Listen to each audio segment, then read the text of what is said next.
Hi, and welcome to the first stop on the new Hoosier Racing Tire SCCA eSports Superstore. God, that's a mouthful, isn't it, Larry? I'm Greg Ginsburg from Supertour Radio, and I'll be joined not only by Larry McLeod, national champion autocrosser and voice of the SCCA National Championship runoffs, but also by Kyle Heyer from SimTV. And he's also going to be producing and directing this broadcast today. Last weekend, we held the first SCCA eSports races at Summit Point Raceway, and since then, we brought on board Hoosier Tire and announced the 7-week eSports Super Tour. We'll have 5 races each week at some of America's most iconic racetracks, the same racetracks that you'll find on the real-life Super Tour. This weekend, we're at the 2.5-mile, 12-turn Road Atlanta, and the response from the SCCA membership in the past weekend, Larry, has been tremendous. It really has. In fact, in the last couple of days, since we started registration for these events, we've got about 300 SCCA members that have signed up for the league. Now it's restricted SCCA members. Last weekend, we had it opened up to folks from all over the world. We've encouraged a few of them to try and join the SCCA. Maybe some of them have, but now we're looking at SCCA talent on display today. And when I say talent, we've got autocrossers, road racers, rallyists, corner workers. We've even got a couple of announcers that are going to get in and try and mix it up a little bit today. Some announcers too. I'm sure they have no time. Yes. So we've got folks that are crisscrossing, and we've got some folks that are, I guess, specialists in the digital world crossing over with the specialists from the analog world. It's going to be a big hoot today. And so we're also we got a long broadcast. We've got, as you mentioned, 5 races. Some of them are single class, some of them are multi-class. We're going to bring in some different voices during the first race. We've got Spec Racer Ford coming up. We're going to have Kyle Heyer from SimTV is going to come in and broadcast with you because I'm going to go race it. A little later on, Hayward Wagner from the national office, he's going to come in and chat for a little bit. So we've got some different things planned out. I think it's going to be a great afternoon. Yeah, absolutely, Larry. I am definitely looking forward to it, and looking forward to see how you do in Spec Racer Ford this afternoon. Just to try not to make a fool out of myself or my own son. Yeah, I was going to say, turns out Larry's going to be racing against his son in Spec Racer Ford, so there's definitely a lot on the line. So absolutely. So want to bring in Kyle Heyer, as we mentioned, Kyle from SimTV. You can see him right there now. If you remember last week, Larry and I were keeping our 6-foot CDC mandated distance. With Kyle on board, we're a lot closer this weekend.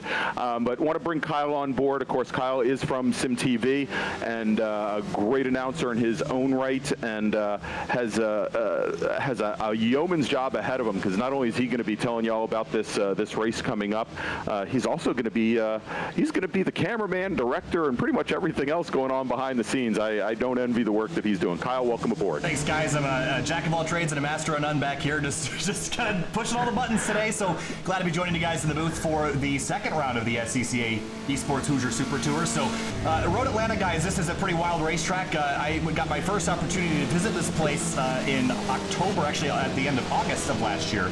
This is a fantastic racetrack, and it puts on some amazing races, especially with some of the lower horsepower cars, but we're going to get a good taste of pretty much every kind of car this afternoon.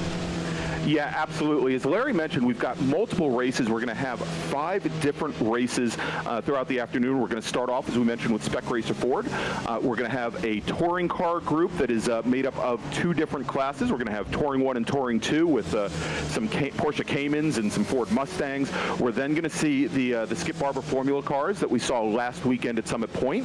Then we're going to go to our Big Bore race, and we're going to see 3 different classes run in Big Bore, made up of the Cadillac CTS-Vs, the Porsche 911 Cup cars, and also the Audi TCR cars. And then we're going to wrap everything up tonight with, if it's anything like we saw last week at Summit Point, should be a real drag-out, bang-out battle in the global MX5 Cup cars, Kyle. So should be a great full day of racing. As you mentioned, Michelin Roadway, or pardon me, just Road Atlanta, we'll call it today. Really, for the lower horsepower, more momentum cars, cars. It makes for a very challenging track, as challenging as the high horsepower cars.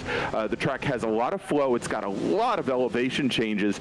Not only do we have the huge downhill S's at Road Atlanta, but we also have turn 12, which when you take that turn for the very first time, heck, when you just come in the front gates to Road Atlanta and see it staring you right in the face, it's really, really intimidating.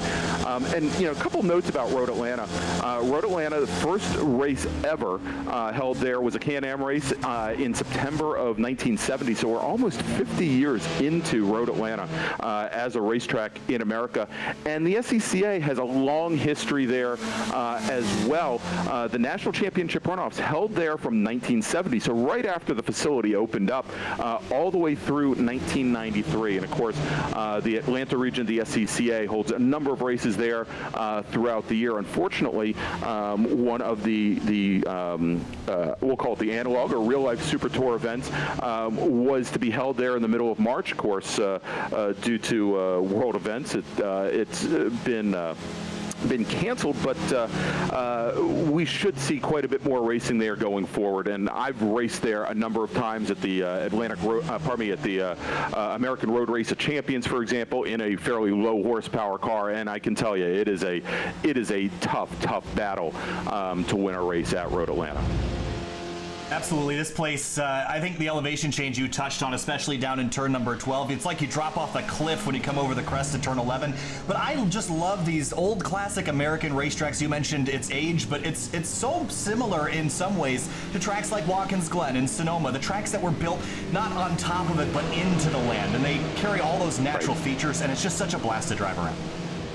Oh yeah, absolutely, Kyle. That yeah, you have Road Atlanta built right into the ground. I mean, you even have, if you go off just a little bit, you got the red Georgia clay to to show for your troubles.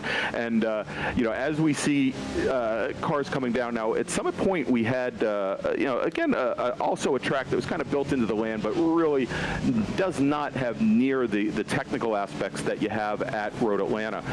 Road Atlanta, you have really some gut check corners with some very heavy braking turns as well. For example, you're watching now as cars are coming out of turn number 7 onto the very long back straight here. Turn 7 being one of the slowest corners on the course, and it's really critical when you come around there that you get on the throttle as quickly as possible, that you don't have a lot of understeer, because you do have this almost a mile-long back straightaway at Road Atlanta. It's really a challenge there. And then, of course, once you get to the end of that back straight, as you see now, cars heading down under braking going into turns 10A and 10B. Very, very heavy braking, but you have to know when to turn in. You can't turn in too early, otherwise you won't get a good run up the hill under the bridge and over towards that very difficult turn 12, which brings you back down to the start-finish line. Absolutely. We've got about 39 drivers lined up to qualify here, and that qualifying will begin in just about 30 seconds. So qualifying in a race with this many cars is obviously extraordinarily important, but the draft in these Spec Racer Fords is equally as important. So do you feel like starting too far back in the pack is a disadvantage, or would you rather be back a couple positions and be able to leapfrog drivers and take advantage of that draft? Well, I guess, Kyle, it takes, you have to take into account what the quality is of some of the drivers that you're racing with. Now, what we saw in the Spec Racer Ford race at Summit Point last week was that some drivers had some issues for the on the first 2 laps until they got the tires underneath them, and maybe they got their nerves underneath them as well. And so yeah, it would probably help now in real life in Spec Racer Ford. You sit 40 cars back, and the draft will help you out some, but at some point you get to a situation where the drivers ahead of you they don't give up the pass nearly as easy. And again, with all of these cars built pretty much the same way, with the major changes being alignment settings, maybe the rake of the car, maybe sway bar settings. There is not a ton that you're going to do. They all have more or less the exact same power as you would expect in a spec car. And certainly you're going to get to that point of diminishing returns where you cannot get a good run on a driver, on a car, even with the draft. You know, again, here with the long back straight at Road Atlanta, it may help you some, but you're going to get to the point where the drivers at the front of the field aren't going to easily give up that pass going into turn 10A. Absolutely. So, see cars on track for qualifying here. 15 minutes of qualifying for these drivers. There's a 20-minute race. So, the track conditions out here right now, it's pretty cloudy outside, and what we're doing for the weather this week is kind of simulating what the real-world weather is in Braselton, Georgia right now. So it's approximately 73 degrees down there. It's a whole lot nicer than it is in here in Binghamton, New York, where this is being produced from. But track surface, 84 degrees, and kind of mostly cloudy skies out there. So it should keep the track surfaces relatively cool and relatively grippy for everybody out here today. Yeah, Kyle. Again, temperatures not all that high on the track surface, and I would not suspect that. Of course, in iRacing, we do have modeled in that the temperatures can change and the weather can change. There's a bit of variability that we build into things, but I wouldn't expect them to change all that much here. And I'm sure the drivers are very happy that they don't have the typical spring or late spring Georgia heat and sun beating down on Road Atlanta today. I can tell you the humidity was absolutely crushing when we were up there for the Grid Life Touring Cup stuff back at the end of August. It was really, really hot and really, really gross. So I'm glad that it's a little cooler out here today for everybody, and I'm sure it'll probably get humid when we get into the action here in a little bit. Again, a 20-minute race, not a whole lot of time for drivers that are starting towards the back. I'm looking down the names here. Celine Roland in the 87 car, not on track yet, but in the grid. And there's also some other names down here we should probably mention there, Greg. Yeah, absolutely. As you mentioned, Celine Roland, who spent the last year in Global MX5 Cup Pro Racing. We have, as we mentioned, Larry McLeod, our broadcast and announcing partner, who will be back with us for the next race, and his son Jackson. They're currently both sitting, I believe, fourth and fifth right now in qualifying. Dave Ogburn, Spec Racer Ford driver from the central part of the United States, had a win earlier this year at Circuit of the Americas on the Hoosier Racing Tire SCCA Super Tour. He's in the number 7 car. We've got Max Grau running this weekend as well. Bob Kuchera is running. A little surprised that we don't see Tyler out there. Maybe we'll see Tyler during the Spec MX5 race a little bit later today. Justin Hilly also making a showing. We'll have to see if how he does today. But and also Sandy Satullo, Spec Racer Ford driver, who we saw run last week, and he is running the number 07 car. I don't believe he's on track currently, but we should see him out there currently. Now, Kyle, we did have a number of practices that were sponsored by the SCCA during the week, including last night. We had some practice sessions and some practice races. We had 6 Spec Racer Ford drivers come out for those last night, and for the race that we held, Larry McLeod was our winner. Sandy Satullo finished second, and Jackson McLeod finished third in that race. So I don't know if that speaks any to what we'll see during today's race, but I know Larry in particular has been getting a lot of time behind the wheel of the Spec Racer Fords on iRacing in the last couple of weeks. Yeah, we know Larry McLeod runs a lot of league events, typically on Sunday afternoons. Runs a league that runs the Spec Racer Ford, and he's pretty talented. We actually covered one of those races a few weeks ago from Mid-Ohio Sports Car Course, and Larry ran inside the top 10, so we know he's going to be good today. Max Grau currently on provisional pole, though, as drivers start to lay down lap times here. And we've got 20 drivers with times, and about a minute 37, minute 38 around here. That's pretty quick, all things considered. These are quick little race cars. Talk to me about the Spec Racer Ford and how it's really a fun club-level racing machine that's a pretty affordable way to get started. Absolutely. It is a very affordable way. You can actually find still Spec Racer Ford, now what are known as Spec Racer Ford Gen 3 chassis for national racing and SCCA in the $30,000 range. But these are cars that have been around since the late 80s.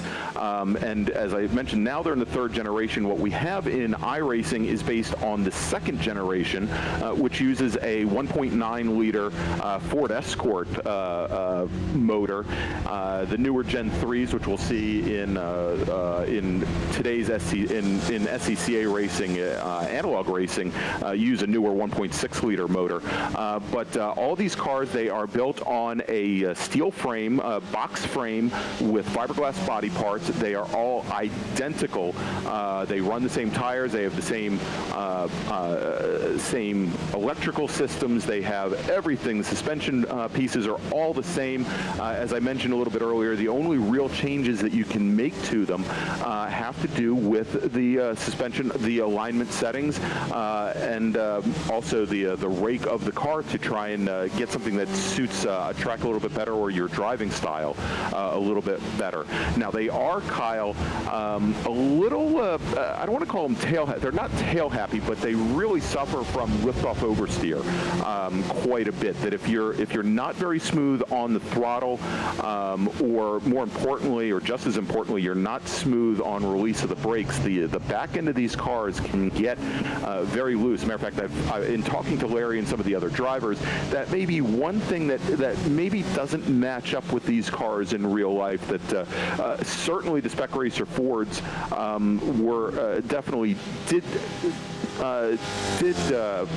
suffer from a bit of that liftoff oversteer, but it seems to be a little bit more drastic in the iRacing platform, and it's not something that a lot of the drivers have really been able to dial out of the chassis with alignment settings. Absolutely, and from my experience driving this car, at least in the simulator, of course, never had the chance to rip one around a track in real life.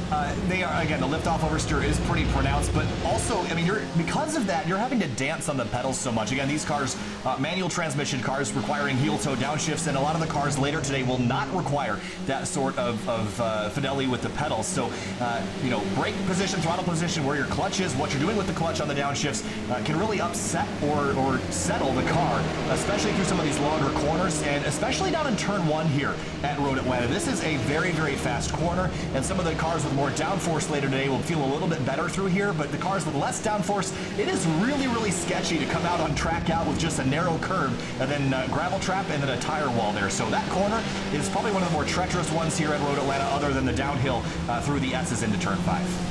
Yeah, and I think, Kyle, that on probably the very first lap or the first 2 laps, we're going to want to watch turn 1. Actually, at the completion of the first lap, going into lap 2, we're certainly going to want to watch turn 1 to see which drivers take a late entry and hopefully dial out some of the push that they may get up the hill without all the heat in the tires and make their way up the hill. I suspect that we may see a couple of drivers actually go off to the outside there, and then with the grass just to the driver's left of the track surface there, it is a long way to go, and a lot of the drivers then end up in that gravel trap, which is in the upper portion of the exit of turn number 1. This might be a good time, I think, Greg, to take a look at the track map for today's event here at Road Atlanta. So you want to take us through a lap? Sure, let's do that, Kyle. As we start off here, of course, you have that the front straight with the starter stand sticking right out over the short front straight that comes out of turn 12. It's going to lead you into turn number 1. Turn number 1 is a sweeping opening radius right-hand turn, which is going to bring you uphill. And as you come uphill, you're going to track all the way out the driver's left, then come to the center of the track, and it's a little bit blind going into turn 2. Turn 2 is just a very, very quick, slight left-hand turn as you set up for turn 3 at the top of the S's. As you go into turn 3, a lot of the cars, the Spec Racer Fords in particular, they're going to be hopping over the curb that's right at the apex of turn number 3, and it really has the tendency to push the car all the way out driver's left, and you're really kind of hanging on for dear life there as you start to make your way down through the S's. The S's are then a very quick, they're very quick left, then right, then left. You go right again, and then you've got turn 5. And as you come through those S's, you go down, but then as you come through the second half of the S's, you actually start heading back uphill, up to turn 5, which for most of these cars is going to be a slight brush of the brakes, and then back on the throttle. And for the lower horsepower cars, you really have to motor up through there. It's then a short run into turn 7, into turn 6. Turn 6, a banked turn. You're going to take the entry from the left-hand side of the track, move over to the apex. It's banked, and then a a very, very short run to a very heavy braking turn number 7. As I mentioned earlier, turn 7, slowest corner on the track, right-hand turn, and it's really important that you get the exit correct. You don't wash out, you don't push off into that Georgia clay on driver's left, because you then have the very, very long back straight at Road Atlanta. It's going to bring you downhill into another heavy braking turn. That's turn 10A, and we see cars coming into 10A right now here on the screen. They'll make a left, then a right, head up the hill underneath the bridge, and then that very, very steep drop down through turn number 12. Your drivers will set up all the way driver's left. They'll make the right-hand turn coming down the hill, and it's a scary thing, Kyle, in real life to do, and I'm sure just as scary on iRacing, because as you come down the hill, you see the cement wall, driver's left. There's not a lot of runoff on the exit there as you're doing probably a good 120 miles an hour and coming back onto the front straight. Again, as I mentioned earlier, touching on the point of these classic American racetracks, not necessarily built with safety in mind when they were originally constructed, and Road Atlanta remains one of the more challenging, one of the more dangerous courses. Not a lot of runoff in some of the places that matter, especially down in some of the tighter corners. So this is a treacherous place to drive in the real world, and it's just as treacherous in the sim, because you hit the concrete in the sim, you don't have to pay a lot of money, but it certainly will end your day, and you'll have to try again a little bit later with one of these other races. So qualifying still running right now. We got about 3 minutes left. Rob Casera at the top of the board, Jackson McLeod, Jake King Corral, and the 007 sits in 5th. And let's see where Larry is. He's back in 12th place right now. Yeah, he's sitting back in 12th right now, just with Reese Everard and Mike Taylor. And I'll have to check and see if that is Mike Taylor. Normally drives the Just Track at Honda Civic in STL in SCCA Road Racing. He lives just a few minutes from Road Atlanta, has a lot of track time, and was working on getting his Honda Civic ready for that Super Tour race. And guess he's had a little extra time on his hands. Well, nope, not that Mike Taylor, because as you're showing, he's from Texas, so not Atlanta, Georgia. As we see him now making his way up the hill here over by turn 5. All right, so let's see here a little bit further back in the field. Zach Rivard, who is one of our Formula Car racers in SCCA Road Racing, he is sitting down all the way in 31st position right now. Dave Ogburn, who we mentioned, and Dave Ogburn, Kyle, has had quite a bit of sim racing experience. He's driving the number 7 car. He is sitting 19th overall in qualifying, with just a bit under 2 minutes left to go. There's Dave, as he had to avoid a little incident there as he makes his way down the back straight here at Road Atlanta. Yeah, so one of the other things I think we should mention, this is open qualifying today, so that means that the draft is able to be used in qualifying. I think we've seen that a little bit. At the top of the board, Rob Casera has a 137.3, and Dave Ogburn again a 139.6. So there is a 2-second gap between 1st and 20th, and at least some of that is probably due to some of the draft that these drivers are using. Find a buddy, and that's very much like you'd see the real world with these cars. They're very draft sensitive, and you got to get in line and make a friend. Yeah, absolutely. And in the Spec Racer Fords, the way the bodies are constructed here, and as you see these cars rolling through, you'll notice with the very, very low slung nose and a high ducktail rear, you can actually slip the nose of these cars right under the bodywork of the car right in front of you, almost right up to the differential of the car ahead.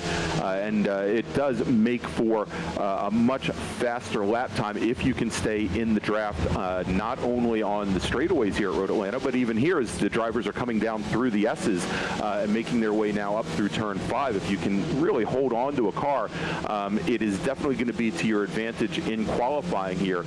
And certainly it's going to allow you to see what some of these drivers will do in close quarters in race conditions as well. Now, you mentioned, of course, that Casera right now, our provisional pole sitter, has run a 137.3. Going back, we mentioned mentioned that we had that race last night.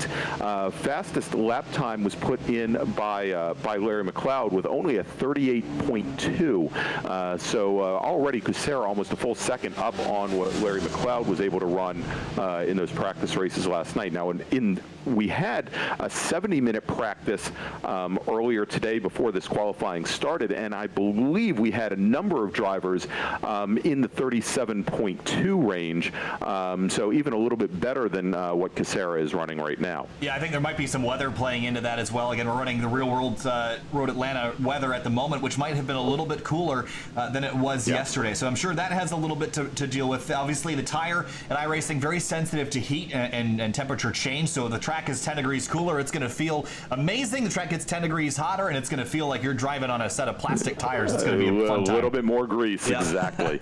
Yeah, exactly. And there are certain portions of this track where you'll find that they are very, very temperature sensitive. For example, going into turn number 5, which is really that key. That's the turn, and that's the turn coming out of the downhill S's. And if you get it wrong, you're going to find that. And as we saw in practice, have a number of drivers that when they exit turn 5, and we've got a car coming up to us right now, they will exit out on the rumble strips all the way out to the outside here.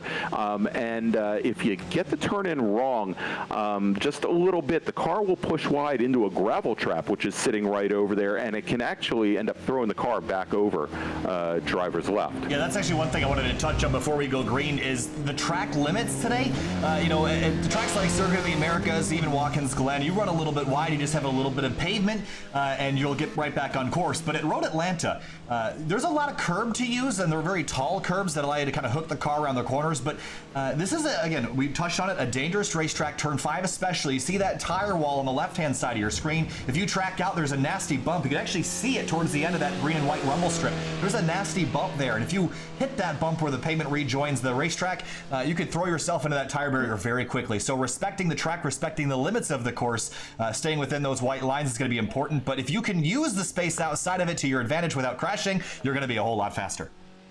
Oh, absolutely, Kyle, absolutely. And, there are a number of places here where you actually have very different pieces of track surface. The track was repaved a number of years ago, but that was actually done after this track was scanned for iRacing. All right, so we've got the checkered flag out. The qualifying session has ended. Let's go, and we'll give you a quick rundown here of where we stand and where we have our drivers gridded up. Starting on the pole today is going to be Bob Kucera starting second, Jackson McLeod. Jake King will start third, Max Grau starting fourth, Caleb Patry fifth, Antonio Rice will start sixth on the outside of the third row. Then we've got Zach Sines, he'll start seventh, Larry McLeod eighth. Then we've got Zach Rivard starting 9th. Justin Hilly in the 48 car will start 10th. Then we've got Steve Ray 11th. Mike McKinney will start 12th. Miles Crabb 13th. Reese Everard 14th. Mike Taylor 15th. Justin Clardy will start 16th. He's from the club racing scene as well. Dave Ogburn will be starting in 17th position today next to Sandy Satullo. So the two Spec Racer Ford drivers pretty far back in the pack. Starting 19th, Stephen Walker and Chris Harp 20th. Then we've got 21st, Eric Parker, Matt Reynolds 22nd, Josh Maddox 23rd, Mark McCoffey 24th. Sam Rolfe, 25th. Peter Zamora, 26th. I was going to say, there's a whole lot of drivers going to run out of breath before we get to the end. We got 40 of them on the grid tonight. So I was going to say, you might want to let the rest of them go along and take a deep breath. We'll let them go down. I'll tell you, I've run down a 75-car Spec Racer Ford 3 field at Circuit of the Americas, so this is nothing. Oh, boy. We can slow that graphic down for you for the next race. I think we might do that. Yeah, we might want to do that. Yeah, just so we can get some more names in here. But, again, there's almost a 40-car grid. I think we got 39. Actually, no, we have all 40. So all 40, all 40 cars. Yeah, all 40 that could race are here. And so we'll get rolling off here in just a moment, as we got one pace lap to complete before we're going to turn them loose for 20 minutes, and that's about 13 laps without any major incidents and at the pace that we were expect to see after qualifying. So field's going to roll off towards turn 1, and get your tires and brakes warmed up, Greg, because when you hit turn 1, you better hope that you and the car are ready for action. are ready for it, exactly. Now, of course, the front straightaway at Road Atlanta, not the longest front straightaway, so you're going to see cars going into turn one the very first time, certainly not at full speed, but if you're on the outside of the turn one, it's not all that hard for the car to push off. There are usually some marbles out there, and there's not nearly as much grip on the outer portion of that surface as there is if you actually made it to the apex. Now, we've got the pace car bringing the field around on the pace lap, much like traditional SCCA. Sorry to cut you off, Greg. There's a car that's actually around. We've got a number of cars that have gone off right on the exit of turn 3, Kyle. Goodness gracious. Now, let's see if we can track down the 44 and the 43 cars have gone. There were about 6 different cars that went off. So looks like we're not going to be starting off with, and it looks like the 23 car. Greg March. He is going to start from the rear. Now, all these drivers, they are allowed to have what's called a quick fix. So he should be able to rejoin the field from the back of the pack. Of course, if he has any more issues during the course of the 20-minute race, he's going to have to either retire or continue on with whatever damage he has. I was about to say that we're going to have a rolling start, which is traditional here in Sports Car Club of America, and we'll have to see now, because the order is going to be very, very different as these drivers come and take the green flag to start this race. Yeah, again, formation laps, even in the official iRacing service, that's not uncommon to see incidents on the pace lap. But the top of turn 3, you talked about how turn 2 is blind, and it doesn't matter if you're going 100 or you're going 45, it's still blind up there. I think that's what led to that thing here, Greg, as we have a couple of corners left before we turn loose. Absolutely. Yeah, you try and get to the apex, and then turn 3 is a very sharp left-hand turn, as we've got the drivers now coming into turn. They're coming into turn 10A right now. But yeah, that turn 2 and 3 entrance, really very difficult on the driver. In real life, there's a nice big tree that you can go and spot. I don't think you have that in iRacing, but drivers are coming down turn 12 now for the start, Kyle. Green flag flies at Road Atlanta for the SCCA eSports Hoosier Super Tour. The run down to turn number 1. It's Katsera, and the guy in car goes around. Spin already for Zachary Sainz as they tumble down the order, and a disastrous start for a couple drivers in the field already, Greg. Yeah, it is. And we've got, it looks like now the 16 car sitting up at the front of the pack. And that is Bob Kucera. He was our pole sitter, with Jake King running closely behind. Then we've got the 98 of Caleb Patry, and we have another car that's gone off on the entrance of turn 3. That's the 48 car, Justin Hilley, who started, I believe, in 10th position. So he's now going to fall back as our leaders now start to make their way down. Now the 007 car, the 007, that's Antonio Rice. He seems to be having some issues there. Went off track and is trying to get back in line and now make his way back up through the field as our leaders are coming down to turn 6. Yeah, already a lot of carnage on this opening lap as everyone's getting their tires warmed up. It's Kucera still leading, Jake King in second, and the 98 sitting in third. Jackson McLeod back into fourth. So I think we're going to make it up to turn 6 and 7, and I think for now we should have been calmed down a little bit as drivers kind of get into the groove here, Greg. But not a great start for these guys. I think there's definitely a learning experience for next week, or if they run more races later today, to take it a little easier on the first lap to not get yourself into trouble. Yeah, absolutely, Kyle. And without a doubt, and we've seen that now 2 weeks in a row, as our leaders now coming down into turn 10A. We've got Jake King, and we talked about the importance of the draft. Jake King and Bob Kucera trying to step away from the rest of the field, but as they went down into 10A under braking, Caleb Patry, the number 98 car, was able to get back up into the battle there. A little bit further back, though, looks like Jackson McLeod had some issues getting out of turn 10A, and he's under attack by Max Grau and his father, Larry McLeod. As you see now, Stephen Waller goes around on the run up to the bridge at 10A. There's Larry McLeod in the number 33 to the outside of Max Grau in the 34, and he'll tuck back in line as they head through turn 4 and then down the S's. And again, passing opportunities, there's plenty of them here, but in the S's, probably not a great opportunity. You see Steve Ray, the 42 of Reese Everard, he wanted to take a look, but this is a better corner to stay in line and maybe plan out an attack versus go side by side through here. Exactly. The key here is to get a run out of turn 5. Try to get underneath somebody in the short run down to turn 6. And if you can't do that, you just try to stay close and try and get a better run out of turn 7 and get them on the long straightaway here, where the draft definitely is your friend. It looks like our leader's starting to break away from the rest of the field just a little bit. Trouble. Max Ground, sorry to cut you off, Greg. Max Ground, the 34. Yeah. He's gone around at the exit at turn 7. And I'm wondering if this is just an oversteer situation, maybe getting up on the exit of the curb. And that's typically why you see cars lose control at the exit of 7. But let's take a look here. Yeah, it's very, very common. Looks like he just stayed on the throttle, didn't get the turn in right, and had quite a bit of oversteer there. Looks like he just didn't get the car slowed down nearly enough. How about 3 wide? This looks like it's for a 6th spot. There's Steve Ray. That's the 42 actually for P5. Reese Everard. Yeah, Reese Everard and Larry McLeod in that battle. And going wide, the 42 of Reese Everard. And looks like now we've got an issue here coming out of coming underneath the bridge. The number 11 is Steve Ray, goes off, goes wide. Looks like there was some contact there. Matthew Reynolds snuck up the outside there. Yes, there was contact. Everard went off track and came back on, collected the 33, and then Matthew Reynolds went sneaking up the outside of the stricken 33 car, and it's a hornet's nest down into turn 1, Greg. Yeah, it certainly is, and it looks like a driver really got hauled out there. There's the 33 going around, coming through turn 1. That's Larry McLeod, and I was just about to mention that he'd really dropped back through the field. He was actually running 12th when that spin happened, and it looks like he's either going to call it a day or he's going to be restarting from the pit lane. As we now track our leaders coming out of turn 5 into turn number 6, and it is still the 16 and the 39, Kucera and Jake King, Caleb Patry close behind, and Jackson McLeod, who had fallen back quite a bit before. He's now in the battle, and we've got a new leader sitting at the front of the field. It's Jake King, and two side by side, the battle for second now coming down the straight. It's Patry and Kucera with Jackson McLeod sitting behind, and you can see McLeod. He's just trying to pick a lane here, see who he needs to get ahead of, as King now pulls over drivers right to set up for turn 10A. I think he might have pulled over a little early there, Kyle. Yeah, the 16 actually pulled over to drivers right in the exit at turn 7, like he was just going to give the lead up and hang out in line. But then Patry and McLeod had other ideas, and they got to sneak into this battle. And Jake King will continue to lead, but Patry goes to second place as we have 15 minutes remaining, 5 minutes down. Zachary Rivard in the 27 car's gone out in turn 10A. Let's take a look at that.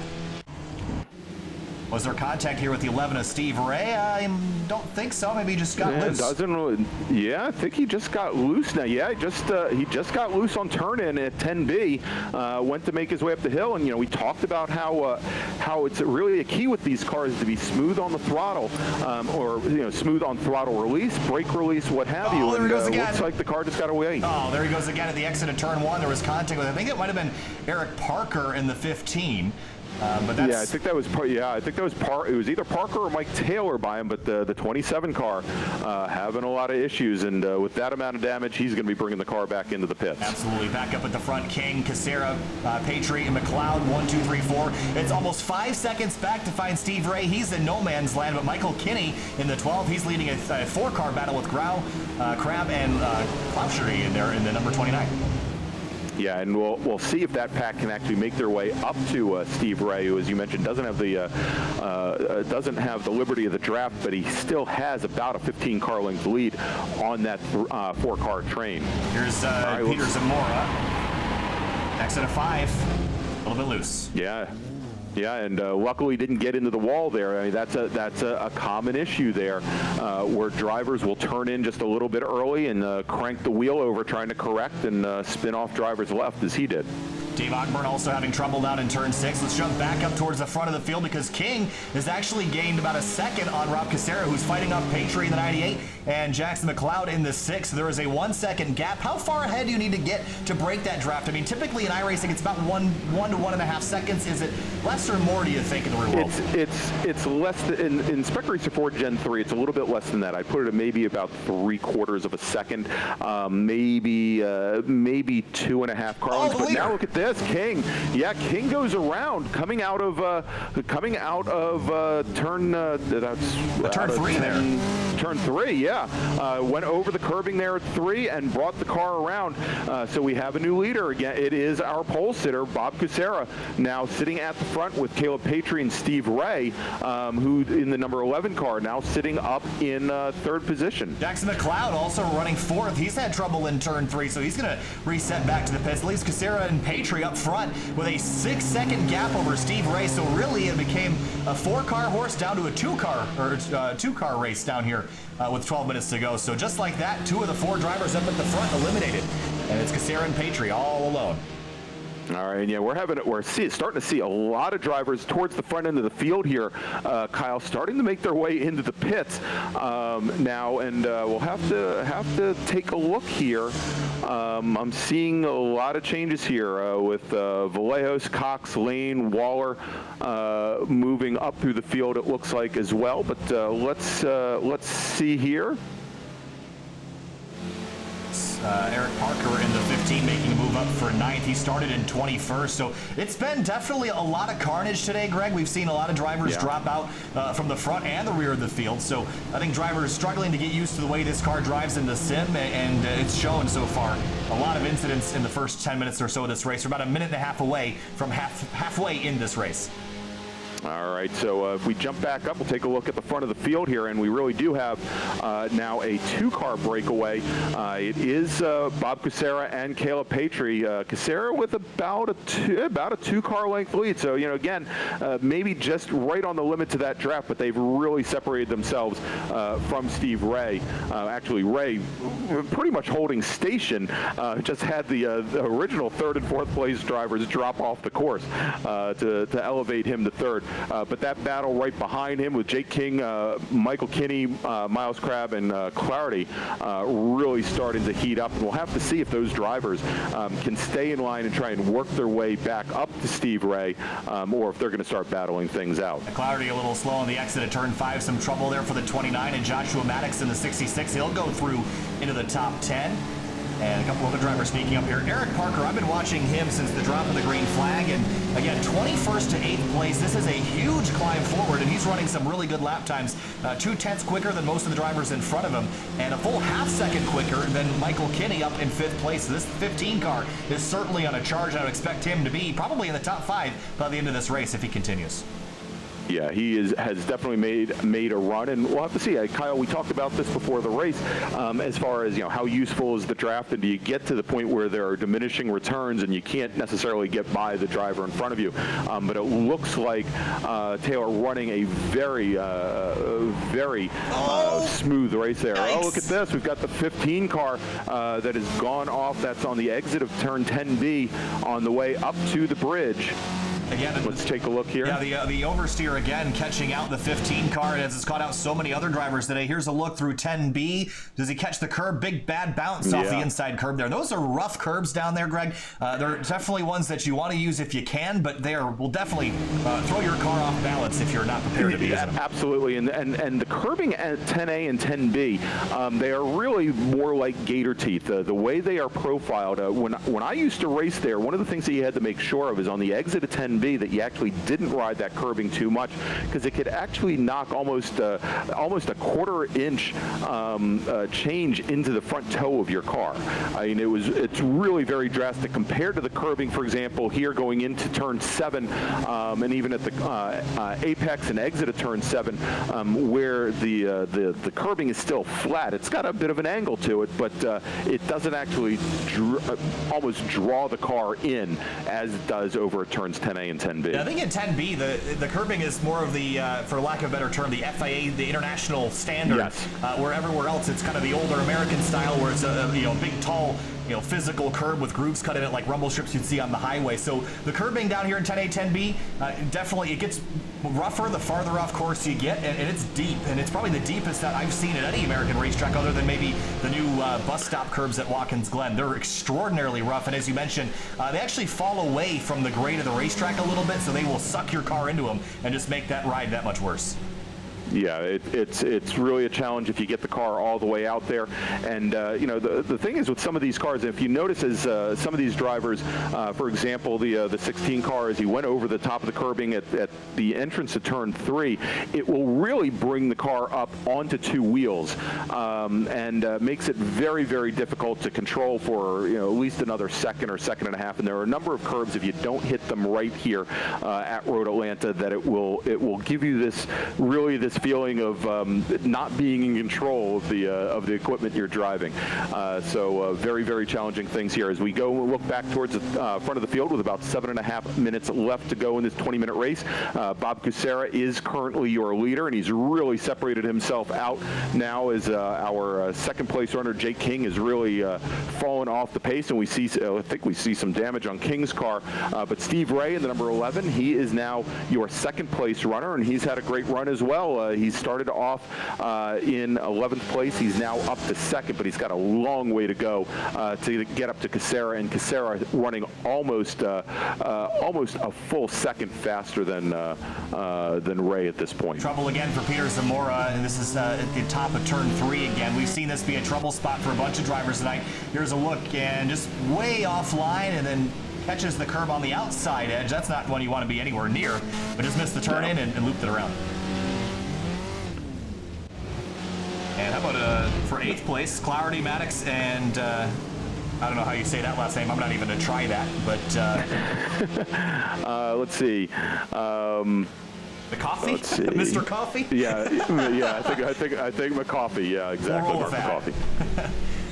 Across the start-finish line, 6 minutes to go, and we mentioned Kucera having a pretty enormous lead, but this is the battle right now. Clarity in the 29, then the 66 and 18. This is for 8th place on course. Up the road, Patry, excuse me, the 98 and 31. This is for 4th place on the course as they head down towards turn 5. All right, and as they do, let's see here now as they make their way through and over the curbing there, and back onto the little pavement from the crossover road, making a good run here, but very close battle here between the 98 and the 31. As you mentioned, that is the battle for 4th right now. Patry at one point had been sitting up in 2nd place. He's fallen back just a little bit, and we're watching now the view right out of Miles Crabb's, right out of his helmet, more or less, as you can see them make the run on the back straight here at Road Atlanta. And as you can see, it's a lot of elevation changes here. Drivers now, they're going to shift over to driver's right, and it looks like Crabb just now picking up into the draft. And this is typically where you would pick up the draft just as you're about ready to crest the top of the hill, start heading down into turn number 10A. And looks like the 98 car, Patry, doesn't feel all that concerned. He stays over driver's left, takes a traditional entry into turn 10A. Yeah, now this becomes a chess match at 100 miles an hour because Patry and Crabb, they're working together right now, but we got less than 5 minutes remaining. When is go time? I mean, can you wait for the last lap? I feel like you can with how long this track is and how strong the draft is today. Yeah, typically you can. And, you know, again, I think the question for them is going to be, do they continue to work on trying to catch up to Jake King, and do they think they can get up to him before that last lap, or do they start battling for position? And as opposed to some of the races that we saw last weekend, where we saw some last-minute dive bombs going down through the chute in some places you wouldn't necessarily expect to see some passes here. You mentioned there are a number of places that you can make a pass, but if you attempt it and you get it wrong, there isn't going to be a lot of time to make up for it if you wait till the last lap. Absolutely, and we're going to keep an eye on that battle for 3rd because Jake King is only about 7/10 ahead of Patry. But here's again that battle for 8th place, Maddox, Clarity, and the 18, all 8th, 9th, and 10th together through turn 6. And again, this is going to be a pretty spicy battle when we get down to the white flag here, which will be out in about 3 laps. So back up to the 3rd place battle. Jake King's got some damage on the right rear. And these cars are not necessarily made. How much aero are we working with? Because obviously no wings on these cars, but how much do you think that rear damage would be hurting him? Is as far certainly not that much as far as handling goes, and that's assuming the right rear tire didn't get a bang. Also, where it's going to really hurt is in a straight line, and the other piece that you would want to look at then is also the cars that are sitting behind in the draft, because it'll actually open up. You would think it would actually open up a little bit bigger hole and make it a little bit easier to draft off of, but it might also disrupt the air a little bit more for the cars following behind. But I think right now the 39 car probably should be a little bit more concerned about having those cars a little bit more easily catch up in the draft to them. Yeah, we're down to the last 3 minutes of this one, and Patry and Crab have caught back up. I don't think there's any threat of dropping outside of the top 5, because 6th place is Michael Kinney, 7.8 seconds back. So they're trending their way down through turn 5 now. Patry and Crab, 4th and 5th, and now right at the tailpipes of that 39. Yeah, they're making their way up now as they head down the straight here. Pardon me, as they not the straight, but as they come into turn number 1 and start to make their way up the hill. Now, what we'll see is as they now come up and come into turn 3 here, as you can see, as they pop that curbing, we'll have to see if they can make up any ground on them. Do I hear Larry McLeod in the booth? No, I didn't. I thought he popped in here for a second. I thought he popped in as he's having a bad day, but he is still out on the racetrack right now, bound down in 22nd spot. So 22nd position. Yep. Yeah, he definitely hasn't had a good day, and we'll see where his son. Well, we'll check and see where his son ended up a little bit later. All right, let's take a look here. Yeah, the battle for third coming in now into turn 10A, and we have a new third place runner, and that is Jake King in the number 39 car, but he's sitting right behind the number 98, Patry in the number 98 car moves up to third. Jake King back in 4th, and you can see how close this draft is now as they come down into turn number 1.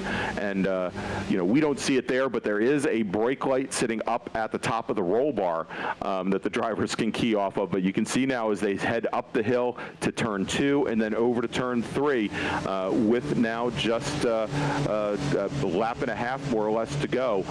Patry and King going at it in the battle for third. Oh, he's leaning on him. The bumpers to the rear bumper of the 98. A bit of a bobble by Patry as they head down the hill. A minute left. Next time by will be white flag, and King wants back by. And Miles Crab's just sitting back there watching these two fight, Greg, and I think he's just waiting for these two to get together so he can take them both in one fell swoop.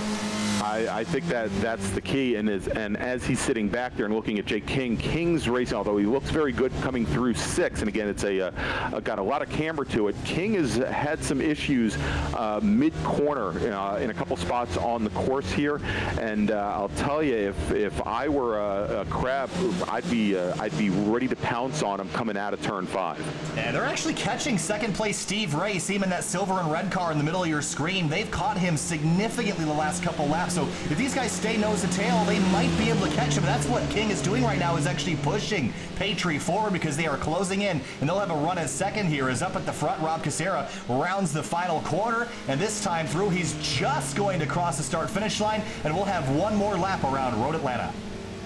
All right, so as our leader now comes down the front straight, makes the entry into turn number 1. Why don't we jump back to that battle now as they're coming out, and we keep seeing King look into the inside just a little bit, but I wonder if he tries to poke inside, if with that damaged rear, if he's actually going to be able to get up there. As you now see, Patry a little bit more defensive coming up the hill, going into turn 2 now as they come over the curbing at turn 3 and start to make their way down through the S's. We'll have to see if the 39 car has anything for Patry as they come out of turn 5 and make their way to 6. And now for the second lap in a row, the 98 car has gotten a better run out of turn 5, but it looks as though King and Crab have been able to pull back up. Lapper spin right in front of him. It's the 32. We got a lapper. Yeah, that was the 32 car that went around. That's Charles Vaccaro that went around right ahead of that battle for third place as they come now onto the back straight here. And Kyle, I'll tell you, if I were Steve Ray, I'd be watching those mirrors.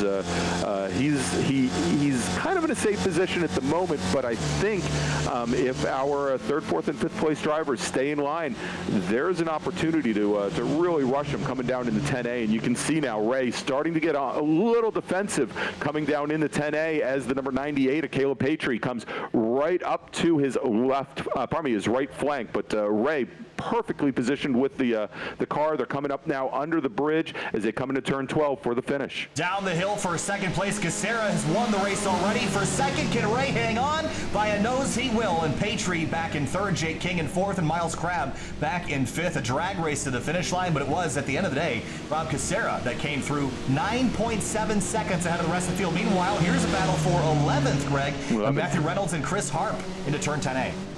All right, let's see this. And it looks like Harp has a little bit of damage in the number 40 car as they now, or probably that's Reynolds in the 40 car, as they come through 10A and 10B. And looks like Reynolds might be able to hold on to that position, but Harp now trying to make the run around the outside. Takes a traditional entry into turn 12, but looks like Reynolds is going to be able to hold him off as they come across the stripe, take the checkered flag. And a couple more drivers fighting. Here's Dave Ogburn in that orange number 7. He's got Sam Rolfe behind him in the 85 car. This is for 16th place. And the 85 drives in right up underneath him in 10A and crosses over for 10B, Greg. Well, a little bit of an internet discontinuity, and he'll lose some momentum here. But the run down to the finish, Ogburn in 16th. I think he's going to be able to hang on.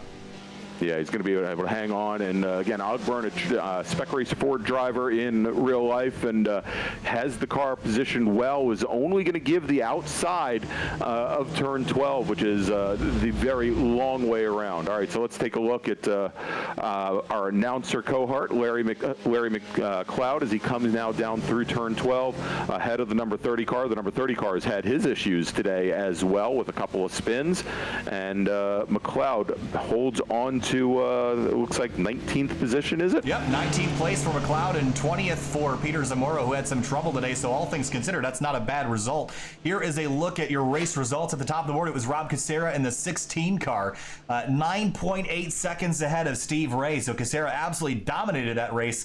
But Greg, we got a whole lot more racing going on this afternoon, and it's only just begun. Yeah, it certainly is. Our next group up, it's going to be the Touring group. We're going to have them split into two different classes, our Touring 1 and Touring 2 classes. The Touring 1 cars made up of Porsche Cayman. Those are Porsche Caymans. Those are GT4 cars. And Touring 2 for the guys that like the sound of the big V8s, Ford Mustang FR500. So it should be a great battle coming up. I think we do have Rob Casera in Discord. I want to see if we can maybe have a little conversation with him before we have the break here. Let's see if we can pull him in, or if not, we'll try and pull in Larry McLeod and see see what his take on the race was. And he just disappeared on us. At least Rob Casera did. So, he's back now. Let's see if I can grab him and bring him in. Hey, Rob Casera, it's Kyle from SCCA eSports here. You got a copy? Yep, got you loud and clear. Hey, Rob, well, I'm going to let Greg take care of this interview here, but 9.7 seconds ahead of Steve Ray. It's a mighty good win. Greg, take it away. Yeah, absolutely. Thanks for joining us, Rob. Really appreciate it. And really great battle. Now, it was really pretty tough for the first 2-3 laps or so, and then we started to see some of your competitors have some issues. How'd you keep the concentration, keep the head down, and take the win?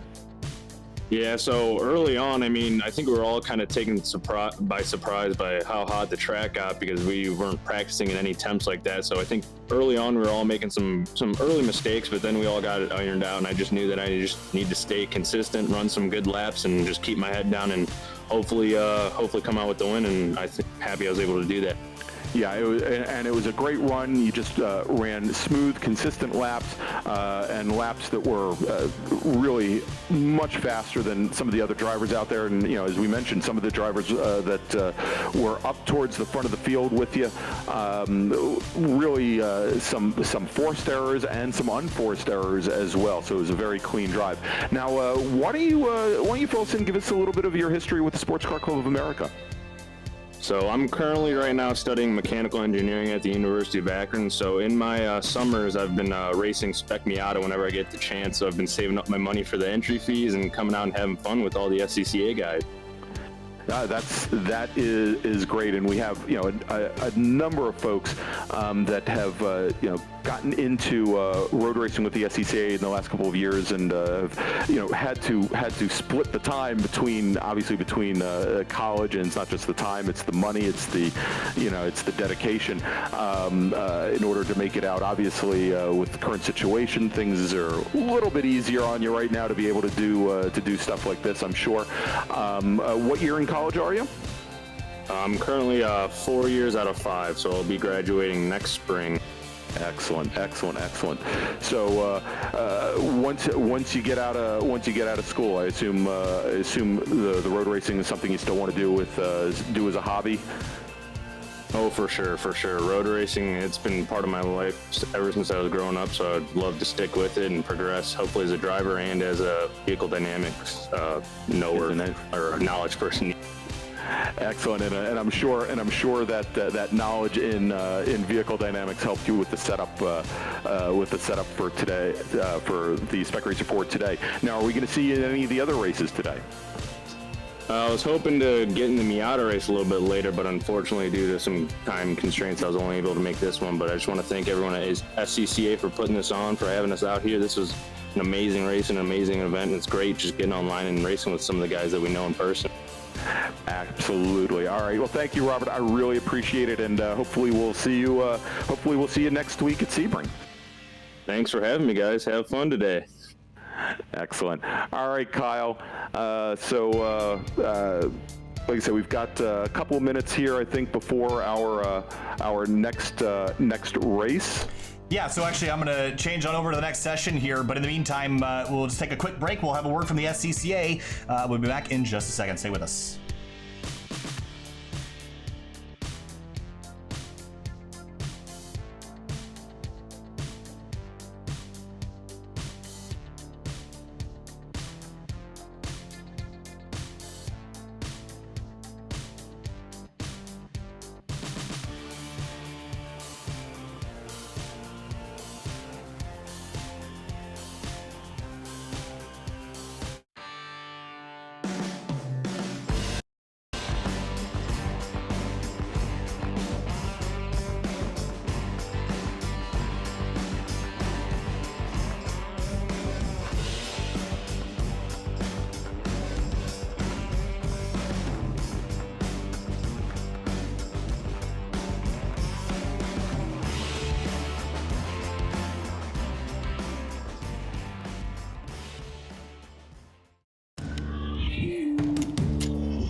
And we're back here for our second group of the day. This is a touring group, and rejoined now by Larry McLeod. Kind of had an exciting Spec Racer Ford race, and he's now back with me up in the announce booth to call our second group, the touring cars, which are made up of the T1 class, which are the Porsche Caymans, and the T2 class, which are the Ford Mustang FR500s.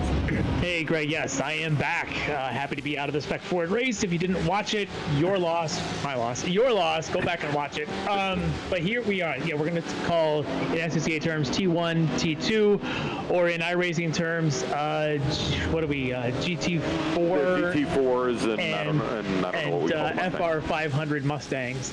So yes, this is the brand new Cayman car just released in iRacing a handful of weeks ago, and the FR500 Mustang's been in there a while. This is going to be kind of exciting. I see a couple of pretty big names, some folks I recognize that are been in the sim, a lot of autocrosser names that I see bounding around here so far early in the results. So I'm pretty excited about this group. Yeah, absolutely. And we are in the qualifying session again. These are 15-minute qualifying sessions. Let's talk about some of those people. Sitting right now at the top of the order in the Porsche Caymans in the T1 class is Eric Coutil. Coutil finished second in the National Championship runoffs 2017 at Indianapolis Motor Speedway. And I know he's been doing some grid life running and racing as well. Of course, we've got Ken Husil and DJ Alessandrini. Alessandrini, who I think took 2 wins last week at Summit Point with us. He's out here as well. We've got Derek Kulak. This is going to be interesting. Derek Kulak running the number 12 car. Kulak is a multi-time national champion in the touring car classes, I believe in the T3 in a Nissan 350Z, or it might have been a 370Z, and has been spending some time in Spec Racer Fords of late.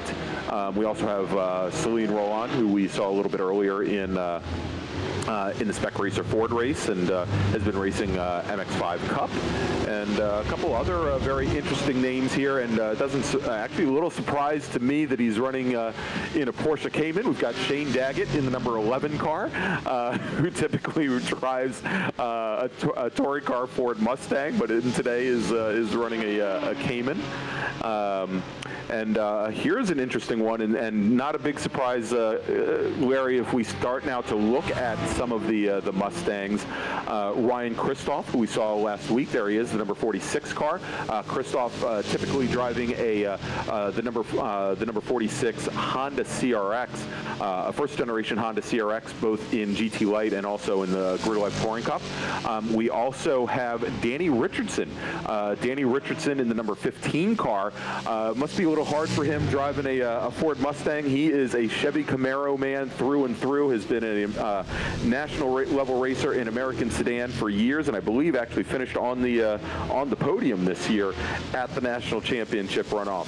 Yeah, don't tie anywhere on that car.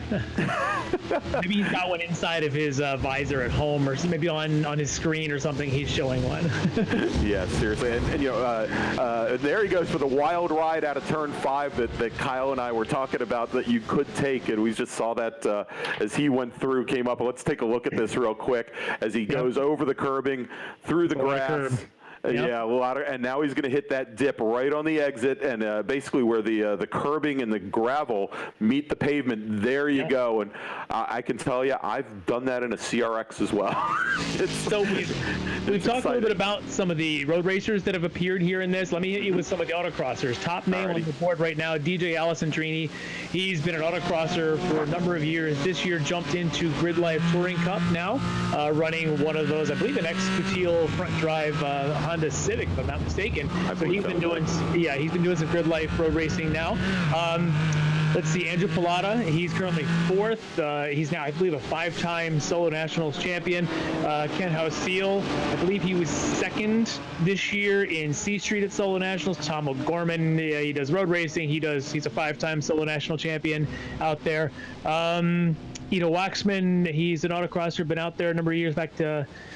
So he'll be running. Another name I had seen earlier was David Marcus in the list. He is our current 2019 B Street National Champ. In fact, he was on the cover of Sports Car. That was his Tesla, the first EV to win a solo national championship. So he'll be in this group.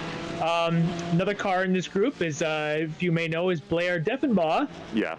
who was actually had set up the first of the SCCA integration to iRacing. He was the one who was set up the Spec Ford SCCA Challenge just about a year ago that kind of kicked off a little bit of this integration of SCCA into iRacing. So kind of neat to see Blair Bear and the whole Deffenbaugh family, one of the longtime SCCA families, get involved here in this event. So we've got about a second left as these flying laps will count. We have a second class in this group.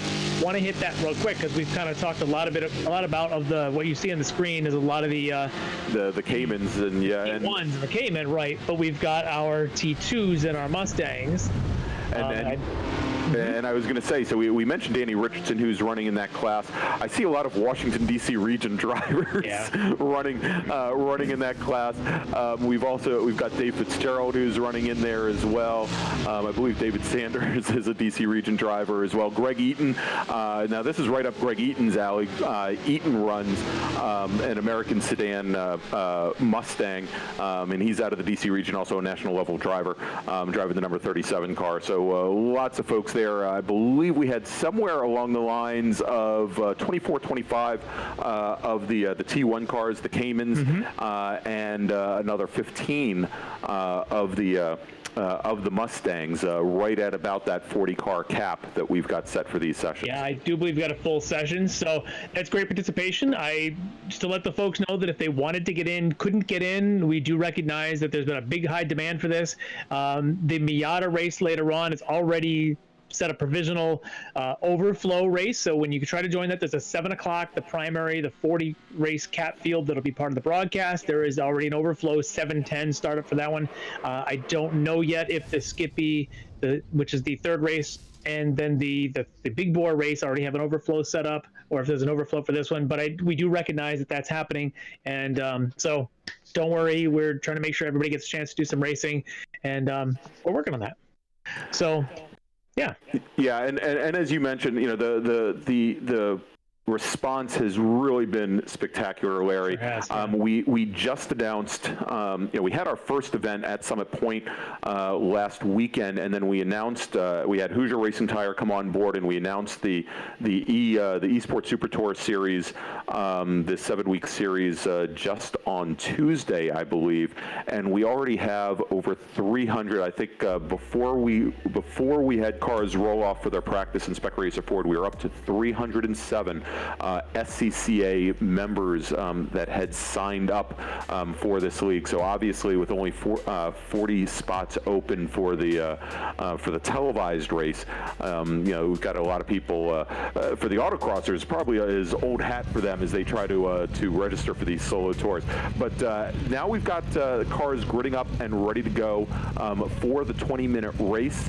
And the way it's set up is that we're going to have, it looks like the T1 cars, they are going to be all together at the front of the field, and then we will have the T2 cars, the Mustangs, starting right behind them. But 40 cars, you can see them as they're set up and ready for their pace lap. Why don't we run down the starting order? All right, so right at the top of the list, we'll start with our T1s. Right on pole, DJ Alessandrini, who took a lot of the wins, last 2 out of the 3 races last weekend, finished second in the third one. He'll be on pole alongside Patrick Gallagher. On the second row, Eric Cotil. He'll be alongside Andrew Pilata. On the third row, Ken House-Seal, and he'll be alongside Tom O'Gorman on that third row. Fourth row consists of Tony Chow and Anthony Carbone Jr. The fifth row, Ismael Basso and David Marcus. On the 6th row, Ido Waxman and Derek Kulak. On the 7th row, Selen Roland and Rob DeLuca. On the 8th row, Ellis Spiza and Frank Schwartz. Frank going rear-wheel drive here. On the 9th row, Blair Deffenbaugh and Nathan Gardella. And on the 10th row, Michael Ryan Johnson and Turbo Tom Patton? Tiger Tom Patton. Yeah, Tiger Tom Patton, my bad. On the 11th row, Max Koff and Donald Manning. And on our 12th row, Shane Daggett, Alan Claffey. And we've got Joaquin Effinger and Earl Zimmerman will be the last two out for the T1. So if you want to run through our T2? Yep, we'll go and we'll break it down by T2, where we are going to be starting with actually, you know what? I lost the order here. I can do that one as well if you want. Yeah, if you can do that one. All right. And you can track that then. All right, Paul Slobodik will be on pole alongside Mark Shrivastava. On the second row, Ryan Kristoff and Daniel Richardson. Third row, Brian Horowitz, Kyle Chips. He's out of my region, Saginaw Valley region. Now, next row will be Dave Fitzgerald and John Hainsworth. Then we've got Miguel Diaz de Paz alongside Brian Cheney. We've got David Sanders and Greg Eaton.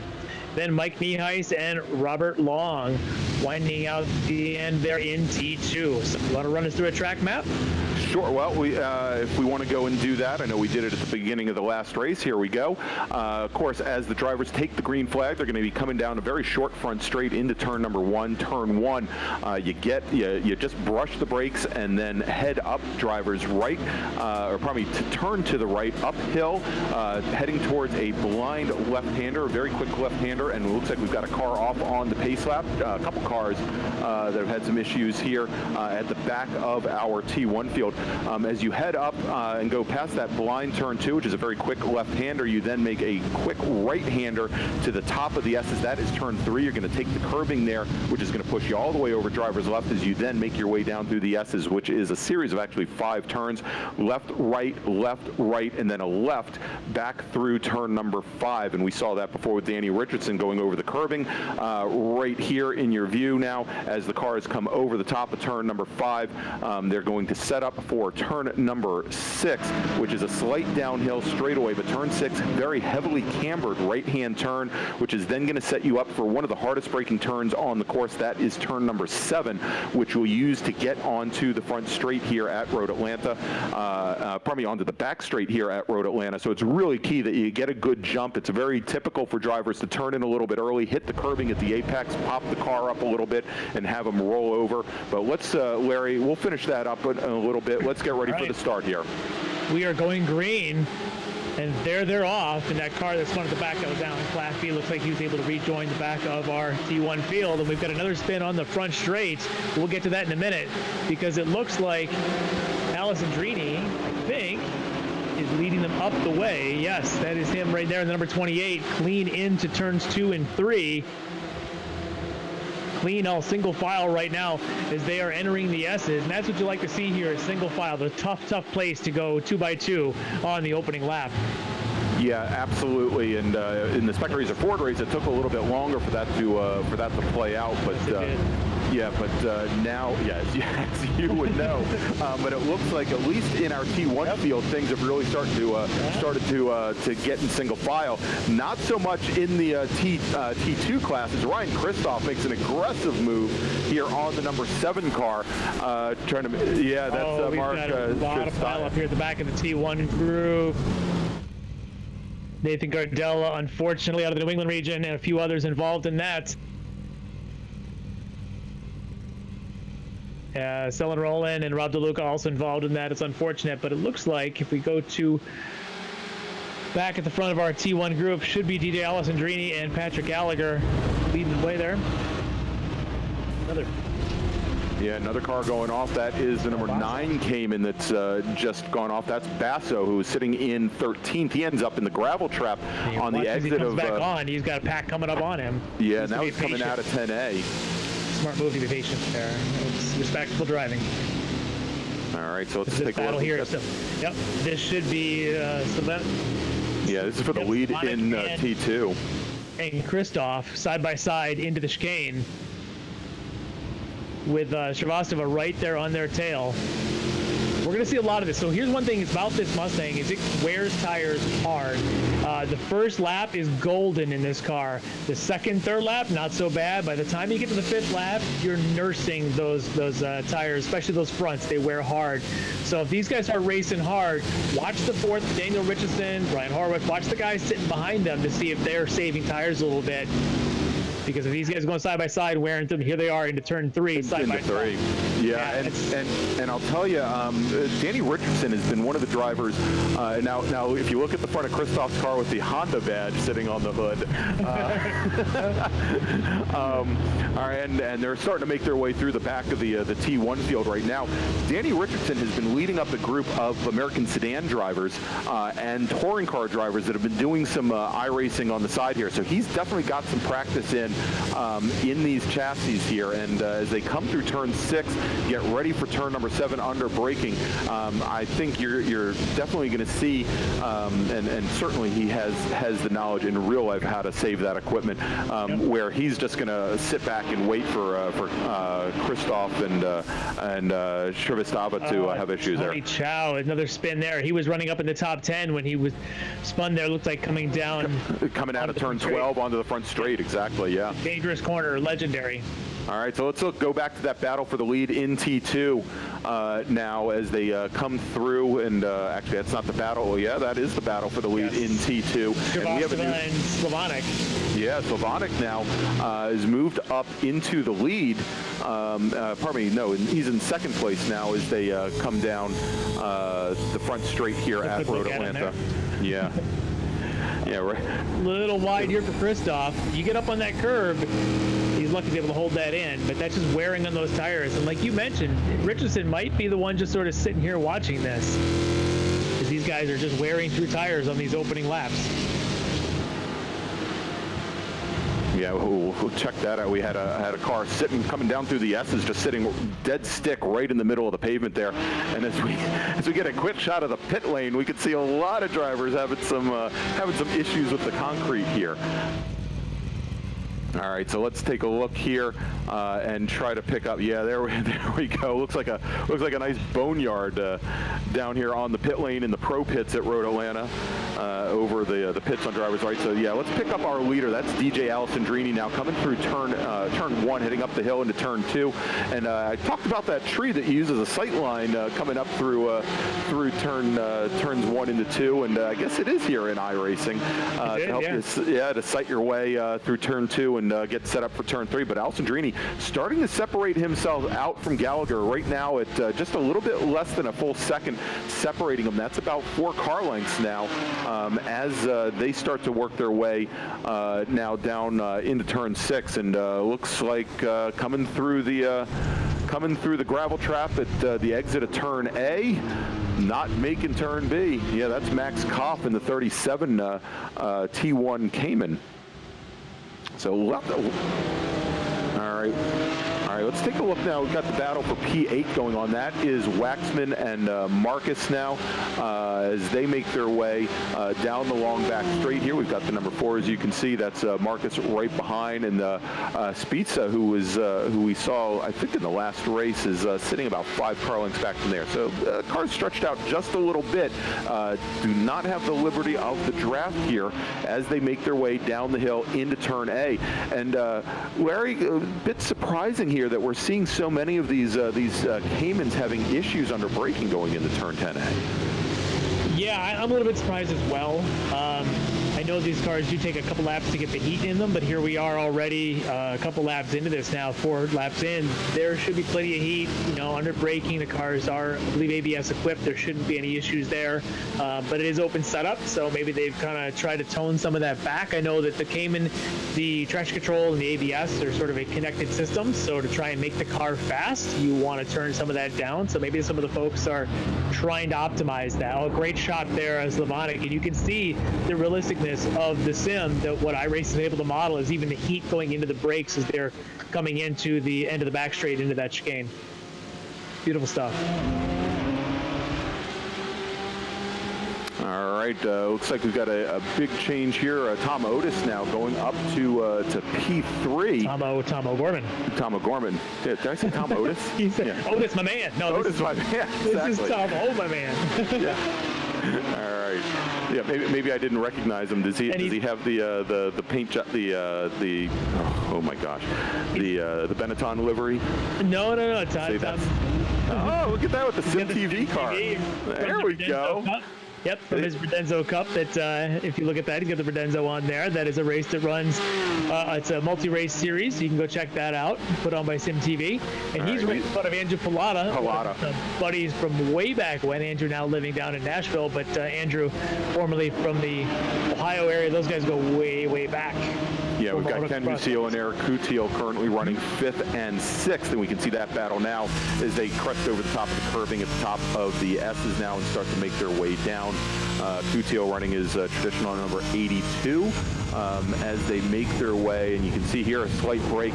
And, you know, I'll tell you, Larry, and tell me if you feel this in the Spec Racer Ford, the curbing going down through the S's, is you really want to stay just a tiny little bit off the curbing, especially that curbing driver's right under braking as you get ready to turn in for turn 5, because it really has the ability to really unsettle the front of the car. In the Spec Ford, I was using it. I was using it because I was really trying to, I hit the brakes just before it hit it, but I was trying to use the left curbing as my mark to ride it a little bit, because you want to, that arc there, you've got to maximize it, because that straightaway after it matters. It is a long enough straightaway. In an underpowered car like the Spec Ford, every inch you get on the gas earlier matters. These cars, maybe not so much.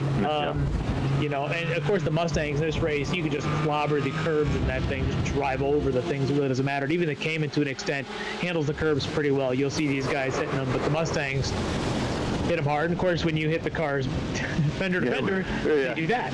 Yeah, when you hit the cars hard as opposed to the curbing, you have cars like Earl Zimmerman, who's just gone off now over in the gravel trap over at 10A. Mark Shrivastava, unfortunately, interclass mingling going on there between the T1 T2. Shrivastava still running in second spot behind Paul Slavanik in the T2 group. And he's still got Ryan Kristoff. They've all kind of spread themselves out a little bit now. Yeah, but you can see Danny Richardson kind of coming for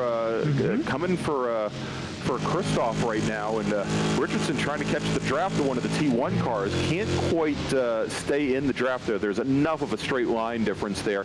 Let's see how that Porsche does with Kristoff going into 10A, and you can see here Kristoff had to let that Porsche through, and Richardson now all over the back of the Mustang of Ryan Kristoff as it comes through turn 12. Yep, always the opportunity. Saw that coming, and he maximized it, set himself up to be right on the back of Kristoff. Let's see if he tries to maybe make a move up through 1 going into 2, or if he just sort of hangs back. Yeah, it looks like he's just a little bit too far back to do that, but let's see if he tries anything now under braking. The entrance to turn 3, certainly not the place you want to try and make a pass unless the driver leaves the door open for you almost before you hit turn 12. He can definitely make him a little bit nervous. Yeah, and we can see here Kristoff, I think, already starting to drive his mirrors just a little bit as they come through turn 5 and make their way over towards turn 6. And again, that's a cambered turn 6 there, so very easy to carry the speed through, but you have to really be on the binders ready for 7. And we're talking about Richardson and Kristoff, but Horowitz was there as well as we go back to a battle here in T1.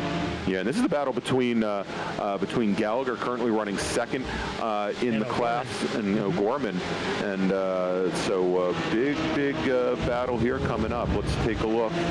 O'Gorman's been the big mover in here. Remember, he only gridded on the outside of row 3 back in 6th spot, and he's moved all the way up now to 3rd, and he is just nipping at the heels there of Gallagher, and he might be close enough now to feel a little bit of draft. These cars, once they get up into this 5th gear range where the power sort of peaks, that's when the draft really helps him. And if you watch him, see if he tries to late break him going into the chicane. Yeah, right at the crest of the hill is when you typically find it, and he gets right up on there and actually gets right back into the rear of Gallagher.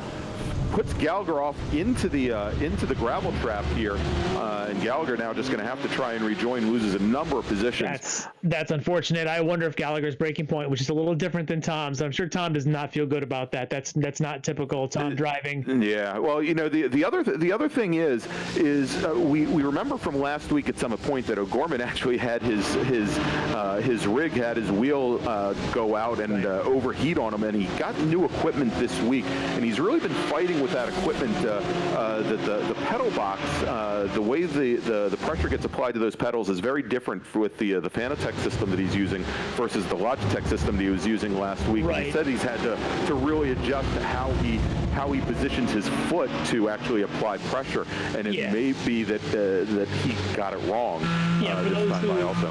For the folks who may not too familiar, Logitechs are a typical they're like a resistor rheostat type, which is basically done by position. You got a spring in it or some sort of a chunk of rubber behind it, whatever it is.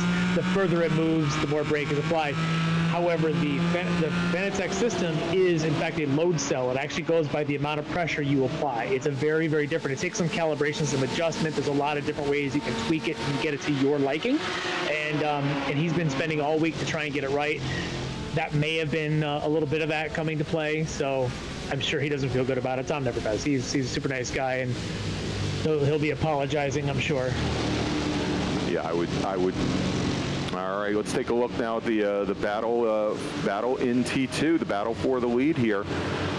As we've got the number the 528 car, that's Paul Savanik, who is our leader. Right behind him, we've got Mark Travasta, who had that damage, had that run-in with the out-of-class car a little bit earlier, but making up some great ground here down through the S's and through turn 5 on the way to turn 6, Larry. Great line coming off of 4 and 5 there. Just gorgeous the way he's just kind of crested that inside curve to keep the momentum going. Now, Mark is a very quick autocrosser. I watched him run in C Street in a ND Miata. I believe he's gone into the STR category, basically a Miata with all the bolt-ons on it. He knocked me out of an Skoda Pro Solo Challenge a couple of years ago, so I know Mark pretty well. Very, very quick, very precise driver. So not surprised to see him here up in this group. All right, let's jump to the battle for third in T1. Yeah, with Palada and Husil and Coutil. That was at one point we were watching a battle for fourth, but it has turned into a battle for third as Husil and Coutil have come up on them. And as they make their way now down the back straight, Husil with a great run. And he's going to use the pick. He's going to use the pick of the T2 Mustang. Not quite able to make it work. Wasn't able to get by him under the braking, but he tried. He tried to use it as a little bit of a pick like basketball. Yeah, and the Mustang, I think, tried to get out of the way as quickly as possible there and then stay out of trouble. But for a moment there, Husil's pushed all the way over driver's left, maybe even a little bit too far left than I think he wanted, and he kind of muscled his way back over. If you look at the run that he got, look at that run that Husil was able to get down that front straight, and as long as he can hold position now, which he should be able to going into 2 and through 3, now he's got the advantage. Look at that amount of curb he took through 3. Yeah, I mean, it took a ton through 3. Now, he also had the advantage that the Coutil, with the battle right behind with Coutil and Palado, they were almost side by side at the entrance to 3, which really slowed him up quite a bit. Yeah, he took all advantage of that. He wanted to make sure he got out of there quick as he could. We got the spin back there, Nathan Gardella. Unfortunately, thinking better of it, thinking for a spot to go and get out of there, and he just can't find a good one. The good thing, again, iRacing drivers, you've got a relative screen. You can look down on the right side, and you can see who the 3 cars are behind you and how many seconds it are, so you can kind of at least be able to tell who that is. You can see a replay here as he's coming to the S's, the legendary, the iconic S's here at Road Atlanta. Comes out the exit of it, a little bit of a bobble. Yeah, got a little bit too much curve through the rear end out, and lucky he didn't get the wall driver's left as he came back across, which is typically what you see drivers doing. It looks like he's never the zig, it's always the zag. Yeah, exactly. All right, look at this now in the battle for the lead in T2. As they come through. That's what gets that advantage. Yeah, new leader in T2. Does Slavonic have anything back? So this goes back to the beginning, is who maybe have saved their tires a little bit. And I wonder if Slavonic has got a little bit of too much wear, that he's lost some pace. With about, what are we talking now, about 3 laps to go? We got about 3 laps to go here. Pretty much planned out as about a 14-lap race. Again, these are based on time. It's a 20-minute race. And we see now O'Gorman starting to make his way back through that field, trying to make his way back up towards Alessandrini. Of course, he's got a long way to go to get there. Is that him in between the leaders? Yeah. That's him right between the 2 leaders in the T2 group. So he's kind of breaking the. He doesn't want to get between them, and he does a pretty good job there as soon as he gets through that corner to just step out of the way. Yeah, and of course he's got the straight line speed that the Mustangs don't. So we've got the draft now. Now it looks like going side by side. Our two leaders in T2 in the Ford Mustangs making their way down the long back straight here at Road Atlanta. They're going to crest over the top of the hill now, and look who has position going down into 10A. Squeezes them, a little contact. Oh, a little contact. They come out clean. That's classic ace in hand racing or T2 racing, isn't it? Yeah, absolutely. Matter of fact, Larry and I were just re-watching the 2016 National Championship runoffs in American Sedan. Oh, and Travis big issue there. Yes. Loses a lot of ground. I think he just got a course cut for that, which in iRacing basically makes you hold off for about a 1 second penalty. So he's going to have the ground to claw back if that's too much time. Yeah, and I was saying, right in front of our new leader in T2 is that battle now for the battle for fourth place. Coutil and Pilata, the 82 and the 96 car, and so Coutil now moves up to fourth. He had been sitting back behind Pilata for a number of laps. They've both fallen a bit off of Hoosier's scent as they've been battling it out there. About I'd say about 10 car lengths back. They round turn 6 now and make their way under braking into turn number 7. Yeah, and I look at this and I think Pilata right now is a little cleaner lines, a little more precise.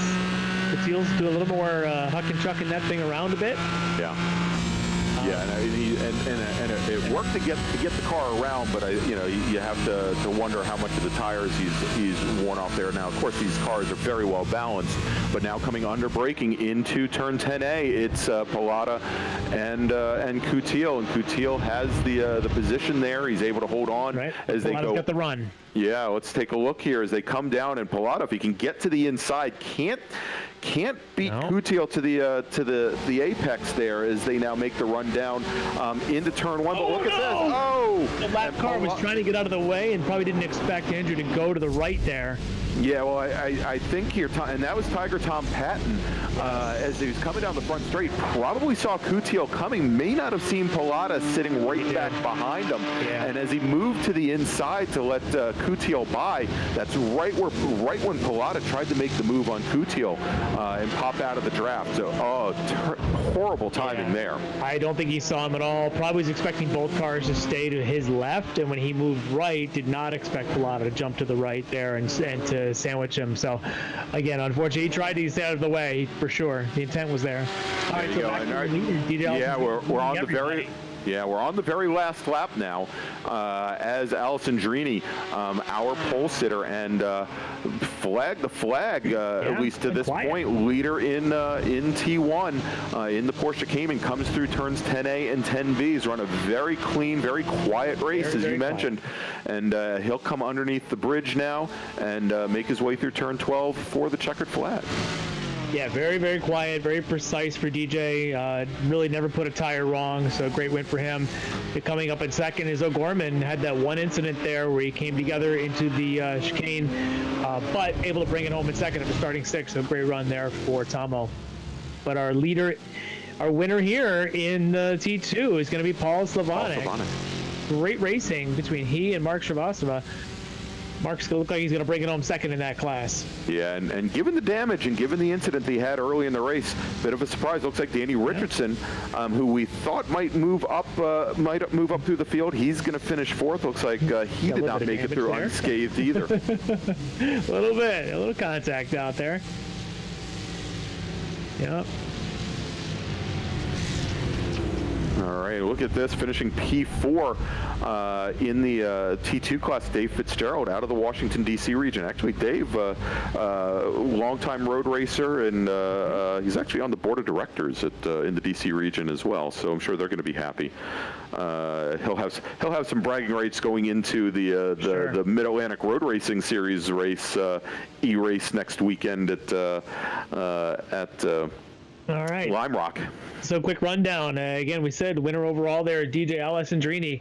Coming in second, Tom O'Gorman. Third, Ken Seal in the T1 Porsche Caymans. Then we had Coutinho, Pilata, Waxman finished in 6th, Spica 7th, Dave Marcus 8th, Derek Kulak 9th, and Frank Schwartz rounding out the top 10 in T1. And if we jump over to... Good run there for Ido Waxman, actually. He started in 11th, come up in 6th, and LS Spica also 15th on the grid, comes home in 7th. So good run there for those two. Definitely. All right, so let's jump over to T2, the Ford Mustangs. Paul Sylvanek, as you mentioned, took the win. Mark Shrivastava finishes 2nd. Danny Richardson finishes in 3rd. David Starrell 4th, we mentioned. John Hainsworth finishes in 5th. Robert Long finishes in 6th. Then Brian Cheney. Ryan Kristoff falls all the way back to, I guess that would be 8th. Then Brian Horowitz and Mike Ninehouse rounds out the top 10. Nieheis. Nieheis, yes. Detroit Region's own Mike Nieheis. He's run street prepared in a Mustang in autocross. He ran a shifter kart in autocross. He's been doing some champ car races with Jeremiah McClintock and a few others lately. So yeah, know Mike pretty well. All right, so great racing there. 2 classes. That was a lot of fun. A little bit different than the first race, you think? A little more horsepower out there. Yeah, just a wee bit more horsepower than what we saw the first time around, and pretty interesting to see the difference in straight line speed between the T1 Caymans and the T2 Mustangs. Yes, yeah, to watch the Caymans just pull away as they would come through that second of those 90s just down the back straight, and the Caymans, there was no way the Mustangs could stay in that draft, but both of them seem to race pretty well side by side. Both classes had some great battles, and it's fun, a lot of fun to watch. I think this is a great race for the rest of the season to see these 2 classes mixing it up. All right.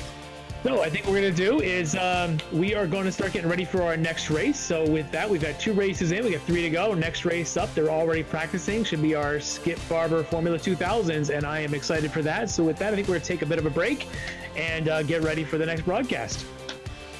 All right, we'll be back in a few minutes. Thanks.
And we are back here at Road Atlanta for the Hoosier Racing Tire SCCA eSports Super Tour. I'm Greg Ginsburg with Larry McLeod, and we're getting ready for our next qualifying. Actually, we've got our next qualifying session going on right now. Our next qualifying and race is going to be the Skip Barber Formula 2000 cars.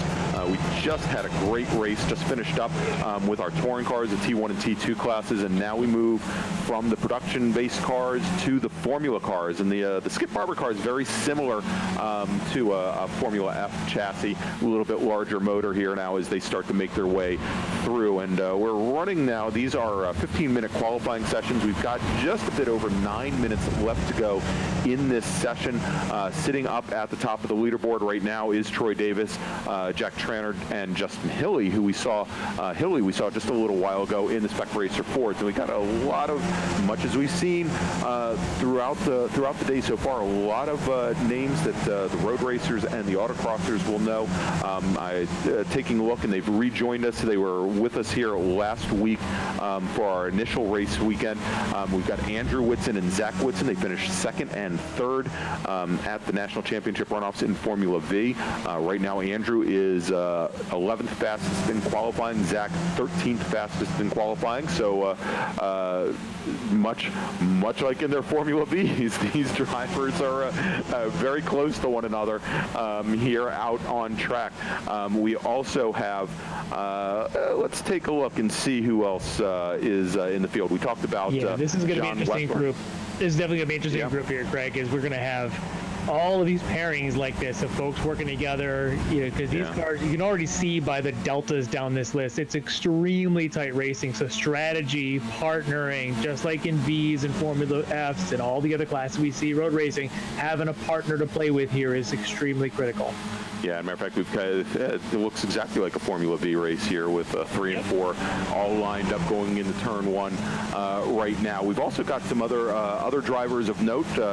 Mark Coffin, who was an IT driver from down south, has, I don't know if he's got a lot of experience in the Formula 2000 cars, but he's got a lot of experience at Road Atlanta, at least the real Road Atlanta.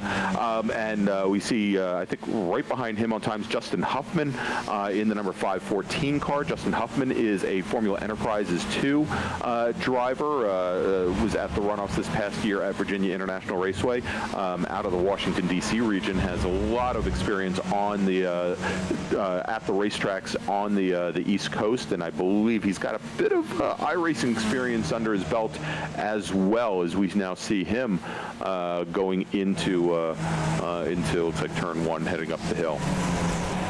Let's see, Khalil Naderbov, who we saw last week in the Spec MX5 race from Summit Point.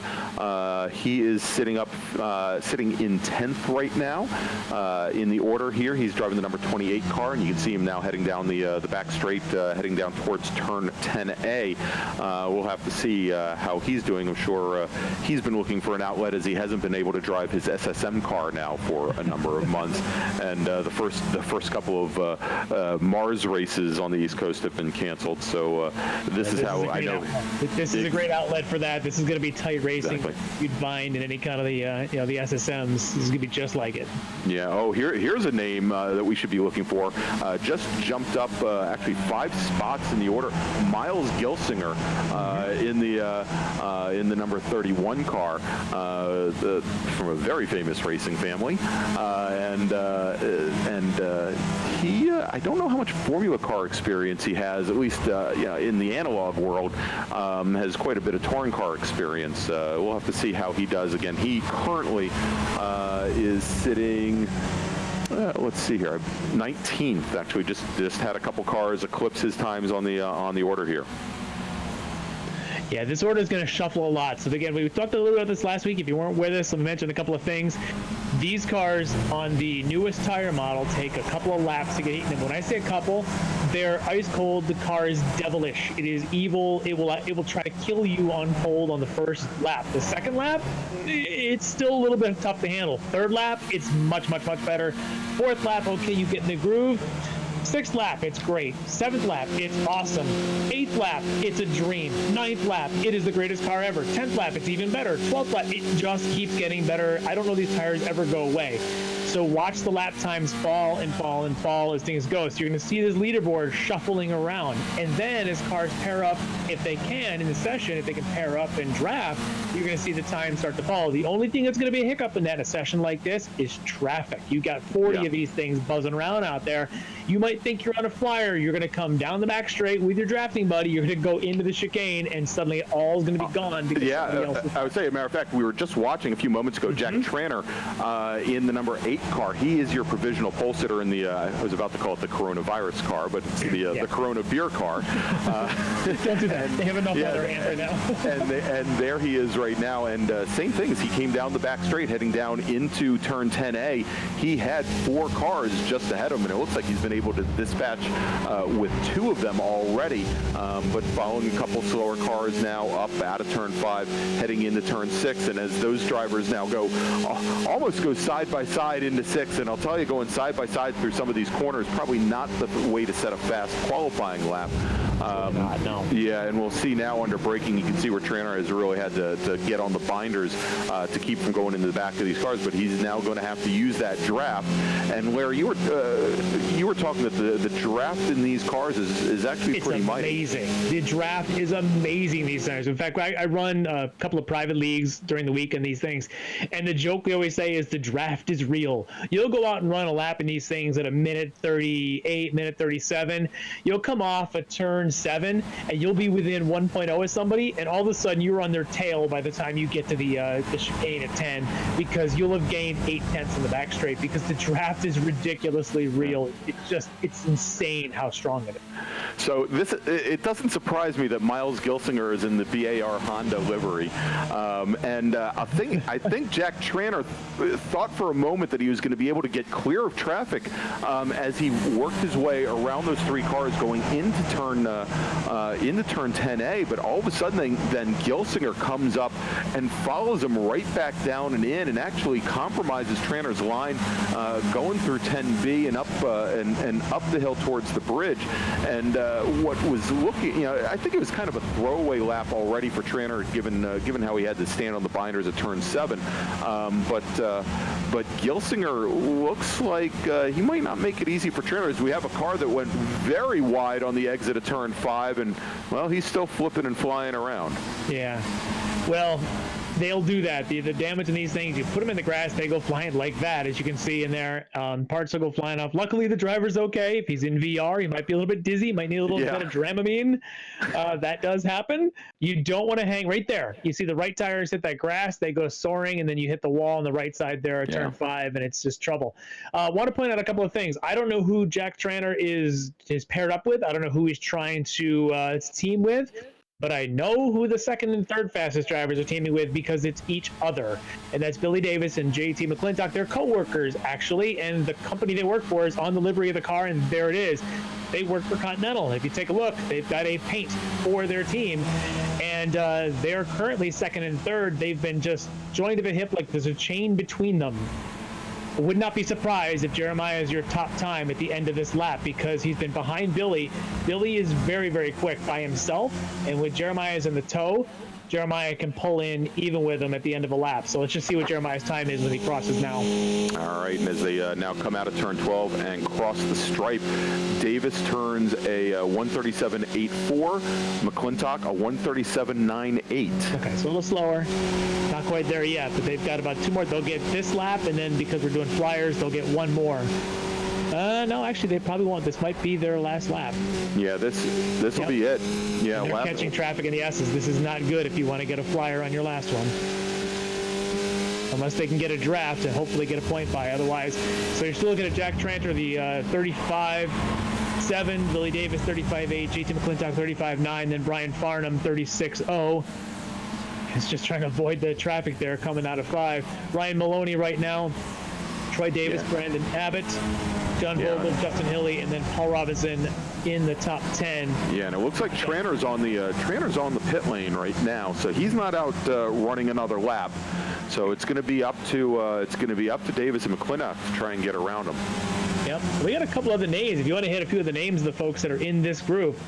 Yeah, we talked about the Whitson brothers. We also have Brandon Abbott and Andrew Abbott, who are also Formula V drivers, and we see there that's the 25 car having some issues. We mentioned actually one we didn't mention was Evan Rackison, who had a great race last week in the Skip Barber cars at Summit Point.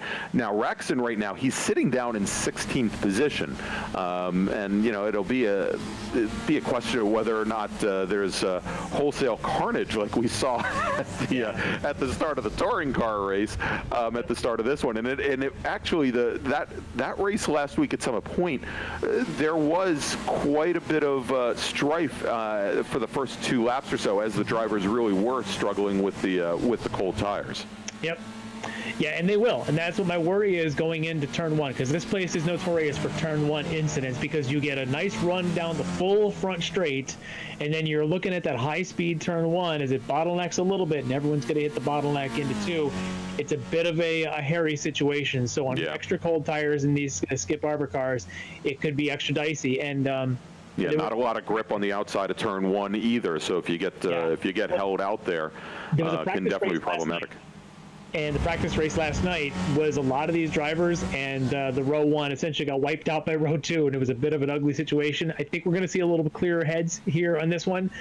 It's what worries me is that middle, that's 8 to 15 group, maybe try jostling around. That group tends to go 3 and 4 wide through 1. I'm hoping they can be clean. I'm sure they're going to get a bit of a chat through with a bit of a driver's meeting as they line up for grid in a few minutes.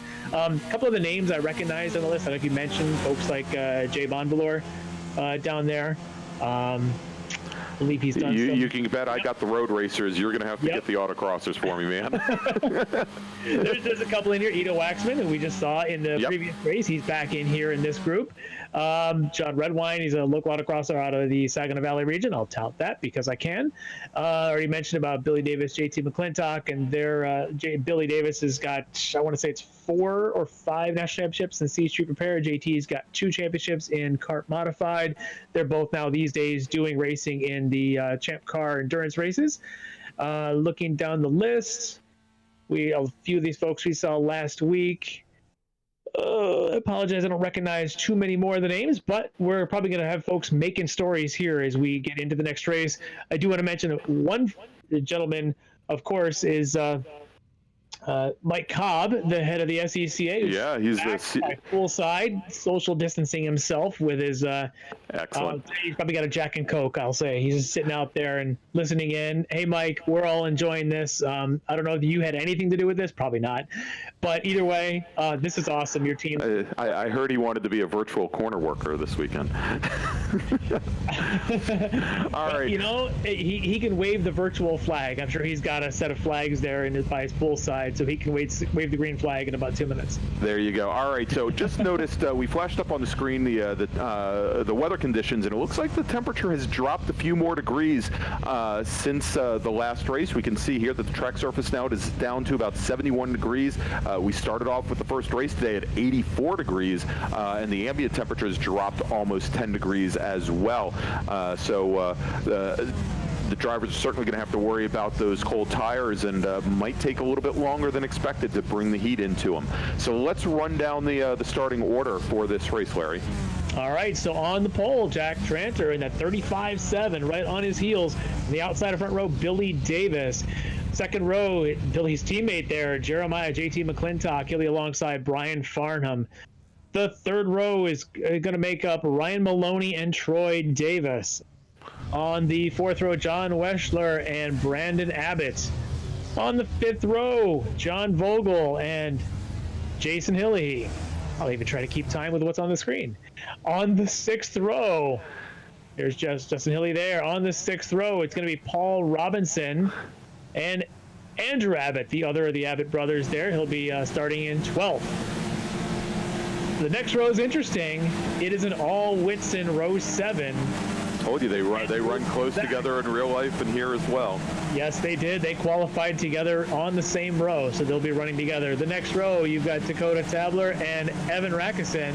Evan's got some work to do if he's going to finish like he did last week. In the next row, you got Miles Gilsinger alongside Edward Cavalier on the 9th row. In the 10th row, Khalil Natterboff alongside Jackson Lee. On the 11th row, it looks like we've got Jacob LeBrun and Jay Bonvalor. Row 12, Jonathan Bennett and Eric Brown. Row 13, Michael Hinkle and Nolan Aller. I believe that's actually the Aller who runs in our FC races. Just thought I'd point that one out. Michael Trask and Aaron Botnick will make up the row 14. Ito Waxman and Will Robbins will make up row 15.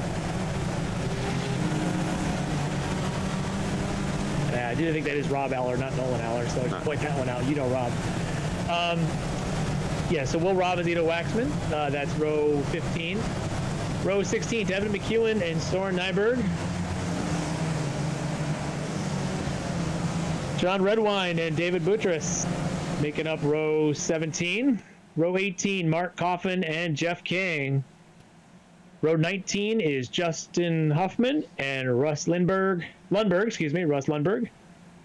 And row 20, Amy Wunsch and Richard Baumgardner. So this is going to be interesting. You can see a lot of tire warming in this outlap, and that's what you need to do, whether it's back and forth or what they're probably doing is a lot of brake dragging. Yeah, I suspected that they'd probably be dragging the brakes quite a bit. You'll see now as they come down the hill into 10A, a lot of drivers haven't been doing a lot of scrubbing, but I'll tell you, this pace lap also seems a lot faster than I would have suspected as well. The drivers are keeping up a pace. As our pole sitter Tranter leads the field down through the turn 12, and we've got a green flag for the start of the race. And they're off. So I think what we're going to see here is probably going to see JT letting Billy take that second spot, and they're going to work together and try and make sure that they stay with the leader up and through with Jack as they go through turns 2 and 3. All right, we've got now Tranter leading the field now up through turn number 2, and as they set up for turn number 3, take the curbing there. Left hand, we see a lot of drivers cheating that corner just a little bit, and you'll see there's a lot of extra dirt on the inside of that curbing. Yep. A lot of people do it. In that middle of the pack, a lot of side-by-side going on back there, and that's got me worried here with these cold tires, especially as we get through turns 4 and 5. There's no real room to do side-by-side down there. Here you can see it. Yeah, we already see. We lost 3 cars now off in the gravel trap here on the outside of turn 5. We'll try and pick up some car number, and I think Miles Gilsinger might have been one of those drivers. I'm taking a look, and I see I see the BAR Honda and Zach Whitson as well. Andrew Whitson as well. That's going to break up with the Andrew and Zach partnership there. So as they go into 7, looks like we're still in a big stack up on the exit about halfway back through the field. There's the number 4 car, Soren Nyberg, that had just gone off, and I think Russ Lundberg may have been a part of that as well, and lots of cars there. Trying to go through too wide through 7 just usually is not going to work. And let's see here now. Now the 27 car and the number 2 car. That's Davis and I'll try and get the 27 car. Yeah, Troy Davis in the 2 car at hard to tell right 10A. now. That was the pack basically from 6th place on down, because right now the top 5 are a breakaway pack. So what you're seeing now is essentially 6th place on down, because the breakaway top 5 are about 5 or 6 seconds clear of this group that you're seeing on screen.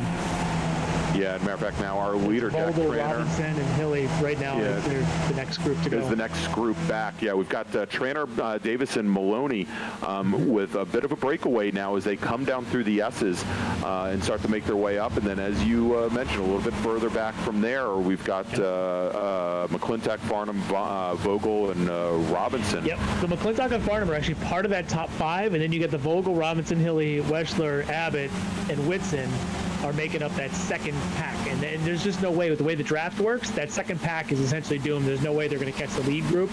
And that's the way this car really works, is it's a drafting car, just like a Formula V would be. All right, and that's and we've got a car, looks like a heavy brake lockup coming through turn 7, and going off, it's the 33 car. Zach Whitson. Zach Whitson having issues, and there was one other car that went off along with them. Rough start for the Whitsons. Yeah, very difficult start for our Formula V podium holders. All right. As we have that battle now going down into Billy turns Davis 10, taking the 10, lead. Yeah, That's for the lead. Billy getting a round tranter there going into the chicane. Now again, this might just be a little bit of that, movement. This is what has to happen. You've got to start taking leads down the back street, but this is just going to be single file. Tranter's just sort of playing in his mirrors. He's not going to do much. They'll go single file through the S's.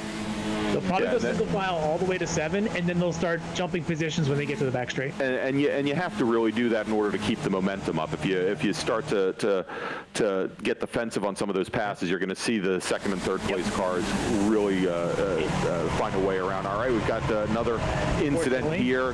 Jonathan big wreck. Bennett, wow, big wreck with a number of cars. We've got Bennett. We've got the 28 car that went off as well. That was Khalil Natterboff. Let's see if we can pick up any others, but a lot of those cars and a few more going off as they run up on some of the damage here. That's the 30. That's the 32. Rob Aller right there. Yeah, Rob Aller. Yep. Rob actually was on pole at VIR in the FC race this year. Yeah, in the Formula year. Continental races, run a lot of Continental recently, and also a lot of Prototype 2. I believe, in that class. Yes, he is. Yep. Back to you. All right, let's get back to the front of the field. This is now a 4-car race, as Brian Farnham has dropped back a couple of seconds. And you can see they're going to go 3 wide. These guys are going to be smart, though. They're going to drop back into single file as they get down the bottom of the hill. These guys are not going to be done with this. You watch them. Someone's just going to let them in. Yep. Yep, let the pass happen and continue on the way. So we've got a new leader.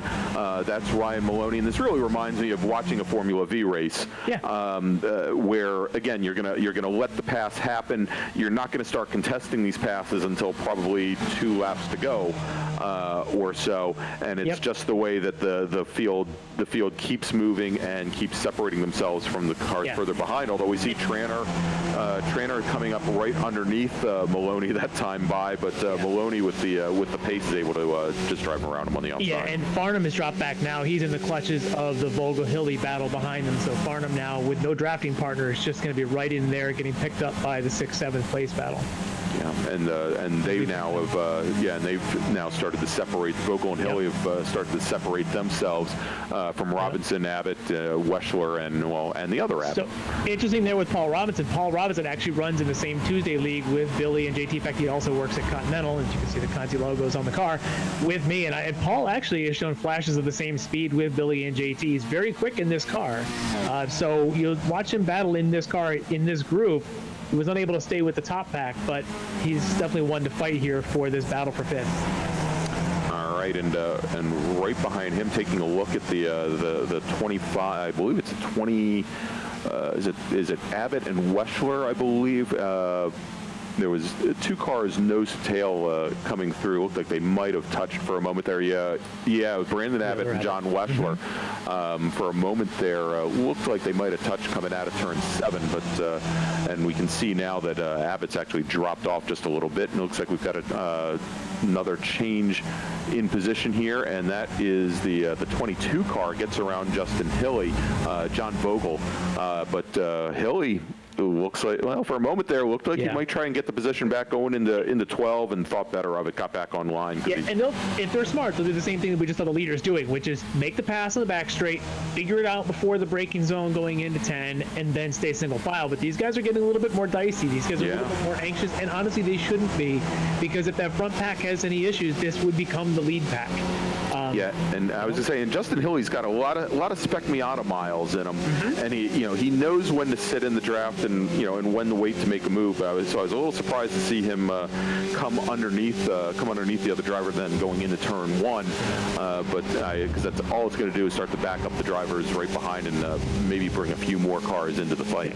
Because what they ought to be doing is they ought to be looking ahead at Farnham and making sure they catch him, because they're about 3 seconds back.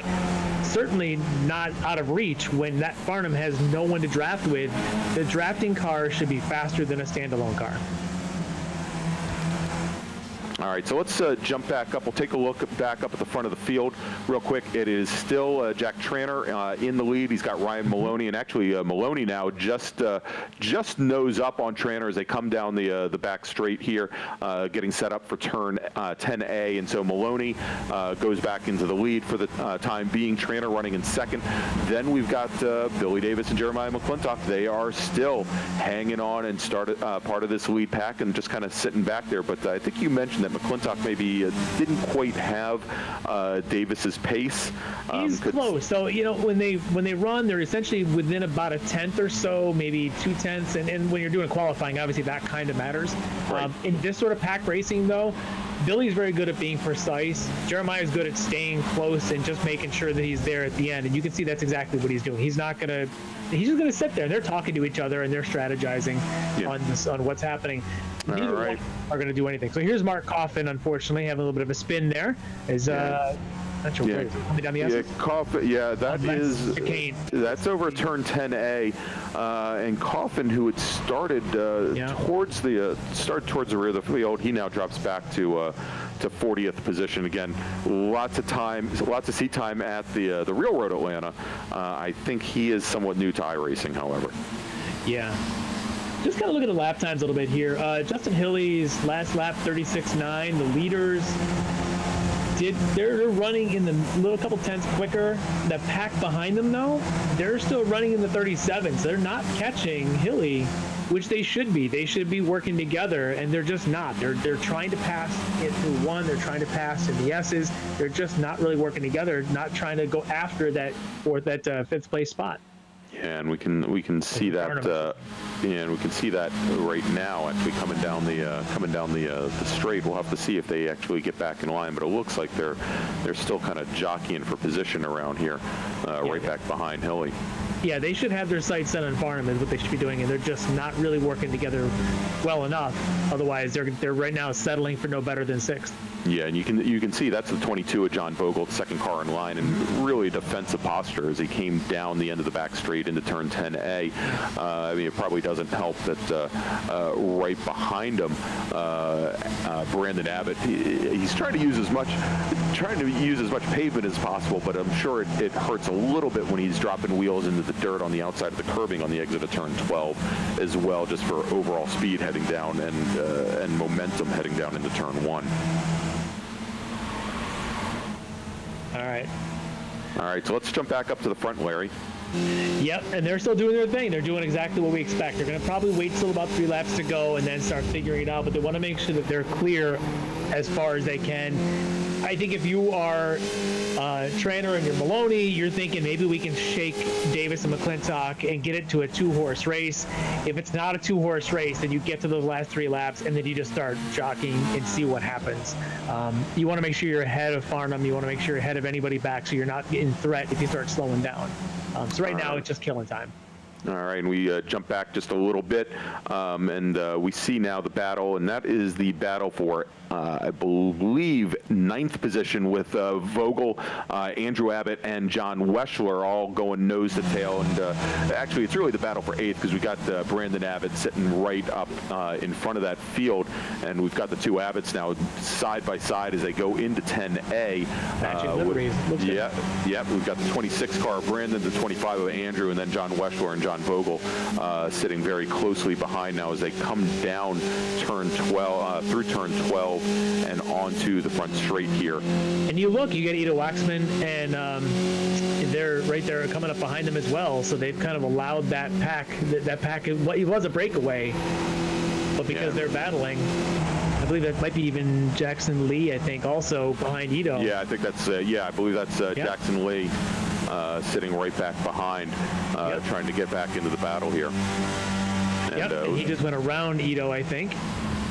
Yeah, he just got around Ido Waxman, and about another 5 car lengths back from there, it's Troy Davis in the 2 car. So still, pretty tight quarters here as you run through like the first 15 cars or thereabouts. Yep. So just, that's what happens when a pack decides that they're going to fight early. They let people catch them, and suddenly the pack becomes bigger. and it either causes a wreck of the pack or causes the pack to get broken up, and then you end up losing spots. So it's why you watch the leaders. They're being the smart ones. They're just saying, hey, you know what? We're just going to work together a little bit, and we'll figure this out when we get down to about 3 laps to go. Yeah, and you can see there as they make their way down the back straight how early Tranter made his intentions known. He stepped over to the inside almost immediately after they came out of turn 7, and it obviously complicated the draft for those two cars, but both Davis and McClintock, content to just kind of sit back there and wait. Although that may be over from the looks of that. I think he's just trying to make him nervous. Maybe take a rough line, because if you can get someone offline in one, that's a one line. It's one really fast line and then a couple of really slow lines through one. So if you can get someone to be on a slow line, you can get them out by that outside curbing and maybe make a move up into 2. But it didn't look like that Tranter was going to be moved off of his line at all. He's clean. Very smooth. Yeah, so we're following along with Billy Davis, who's currently running 3rd overall as they come out of turn 5 Billy. now. Hurry! I love the livery. You have no idea how happy that makes me to see that on the front of that car. It's such an inside joke, and if this were a real broadcast, I probably wouldn't say it, but I'm going to say it anyway. Hurry, Billy. Wait, not a real broadcast? It is real. It's real. I'm a real All right, look at this. Jackson Lee in the number 52 car. He spins after he was doing down in the S's. Yeah. Yes. Yeah, so all that work for naught, and he drops back to 19th position. Let's take a look. Yeah, it looks like he was avoiding some lap traffic, avoiding the number 34 car of Amy Wunsch. Yeah, it's unfortunately caught her right in the S's. There's a tough spot to catch anybody because there's just nowhere to go, and it's downhill. Yeah, you watch all of a sudden the slow cars there. There's nowhere to go. It's like go left, go right. Yeah, and going down through the S's there, if you have to deviate from your line that much, it unbalances the car so much. I appreciate they didn't run in the back of Amy there, because I've seen a lot of practices and a lot of other racers. The trailing driver, the fast driver, would just clobber the other one. Really nice not to. He took himself out, but hey, that's the way it goes. It beats running into the other driver. All right, let's see here now. Watching the battle coming out of turn 12, it's John Vogel and Ida Waxman currently sitting 11th and 12th now as they roll through, and they're coming up right on the back of John Weschler and Brandon Abbott in the battle for 9th, as Abbott and Weschler have been going at it now for a number of turns, and again really allowing some of these cars further back in the field to start closing up. And they got separated. They got separated a little bit from 6th and 7th. We'll get back to them in a little bit. So we got a battle here for 21st. Is Huffman going wide there? I believe that is in turn 1. Yeah, that's over in turn 1. Halfway through 1. Yeah, and that was the battle, as you mentioned, for 21st. I think Eric Brown and Jackson Lee managed to get around Huffman there. Huffman losing some positions as he rolled through the grass there up the hill. Evan Rackison has just not had the same day that he had last weekend. Last weekend, he's able to run right there in the mix with O'Gorman and with DJ Alessandrini. Just didn't have qualifying this week. And here we go. These are the top 4 in formation. I told you we'd wait till about 3 to go. And hey, guess what? As we cross the stripe, I believe we're going to have about 3 laps to go. Gloves have come off. We are doing this bare knuckle brawl. Yeah, so we've got Maloney. We've got Maloney sitting up at the front of the field. Then we've got Billy Davis currently sitting 2nd. Then McClintock in the 21 car, and our pole sitter Jack Tranter had fallen back to 4th, but he is now going at it with Jeremiah McClintock. They're side by side now as they come down through the S's here. Yes, they are side by side. Now they might want to be careful. Not only do they not touch, but if they fall too far behind Billy, they're going to lose that draft, and they have no shot to lead. It'll be a 2-horse race. All right, so as we mentioned, might be out of it already. If that's 1.3, they're already out of the draft. Yeah, they've lost now almost 12 car lengths to our leaders. So we got Maloney and Davis now starting to separate themselves from Tranter and McClintock. Isn't that amazing how fast that draft goes away? How fast you go from being in a pack of 4. They were in such a tight formation group as they entered turn 1, and in a blink, suddenly there's 2 different packs of 2, and now we're dealing with a battle for 1st and a battle for 3rd. Yeah, and that's with now just 2 laps to go. All right, so let's jump back now. This is the battle for 9th place. We've got Weschler, Waxman, Brandon Abbott, and John Vogel. And why don't we throw in Eric Brown into the battle as well? Now, yeah, might as well, as they now come down the back straight here towards turn 10. And let's take a look now as the 30 car is trying to hold folks off, but he moves all the way driver's left. Now let's take a look. Does anybody move to the inside? This is turning into roller derby Saturday night. It's just got action everywhere. We got the battle for first, battle for third. This is now a battle for 11th. Yeah, and Vogel, looks like Vogel gets around Weschler, so move Weschler now back to 12th, Vogel back, Vogel up to 11th, but all great clean racing there. That was, yes. If they're all sort of figuring out, because now again, we're down to about last 2 laps.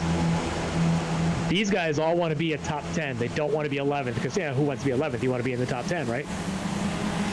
And right now that's Abbott sitting in that 10th spot, and everybody else wants it. And look at this. Yeah, this is Tranter, your pole sitter, and Jeremiah McClintock, who got separated from Davis and Maloney, but this battle for third is going to wage on. And as I look in front of them, Davis and Maloney have caught a lap car, and they're going to keep pulling because they're going to use it as a draft pick. Yeah, I was just going to say, if they were smart coming out of 7, they'd use that lap traffic to pull them out of the corner at least, and then move on by. That's Dakota Tabler in the number 79 car. They both get by, and now side by side, our 2 leaders, Davis and Maloney, as they come down into 10A to the inside with preferred position is Billy Davis, and he is going to lead the one. He's going to lead the 37 car out. But interesting to look at that lap traffic and what the draft will do. Driver that's sitting back in the back half of the field, able to keep up right with our leaders in that little section there. Billy's going to lift. I would have thought he would lift. Let Maloney by. So you're trailing coming off a 7. I would not be surprised if somehow Billy finds a way to let Maloney be leading coming off a 7 instead of being in the lead, because yeah, he's going to have to get very defensive coming down the back straight if he doesn't. And fairly narrow cars and fairly wide track. He's got a lot of. He's got to make that car very, very wide as they now come up through the last part of the S's through turn 5 for the very last time, and they're going to make their way over to turn 6. And we take a look at that lap car still managing to hold. Now, if that lap car falls back a little bit, here's the move. This is exactly what Billy wants. He does not want the lead round. He wants to be in second now, and Ryan Maloney just gave it to him. I'm really surprised Maloney did that. If I'm Maloney, and maybe he had to because he had the lap car on his tail and he just thought he maybe could hit, but you did not want to be in the lead here, considering how the draft plays. And now Billy even has a push draft. You do actually get a little bit of a push from a trailing car, which Maloney's going to get because that third car is there. Yeah, and so we've got Davis now makes the move to the inside, and as they head down into the braking zone, how tight they are. Billy's going to push. Yeah, for a moment he gets around Maloney and tries to move to the inside to get look at the position. Put some defense in, but perfectly positions the car as they come under the bridge now for the very last time. They're going to roll down the hill. He's going to take a try and get defensive to make sure that he can hold off and limit the run, and crossing the line, taking the win. Billy Davis. And right behind them. Yeah, but look at this battle right behind the battle for third with Tranter and McClintock. I believe they got separated somehow. Tranter ends up in third, McClintock in fourth. Look at this. All right, and we've got dropping back a little bit. Yeah, we've got John Weschler and Waxman and crossing the line, and Weschler gets back around Waxman to take 9th. And Waxman gets that desired 10th spot there. And here's McEwen, currently in 11th. Actually, he's currently in 17th, a little bit further back in the field as they move through. And it looks like the 11 car, he's going to hold on over the 52 of Jackson Lee. Wow.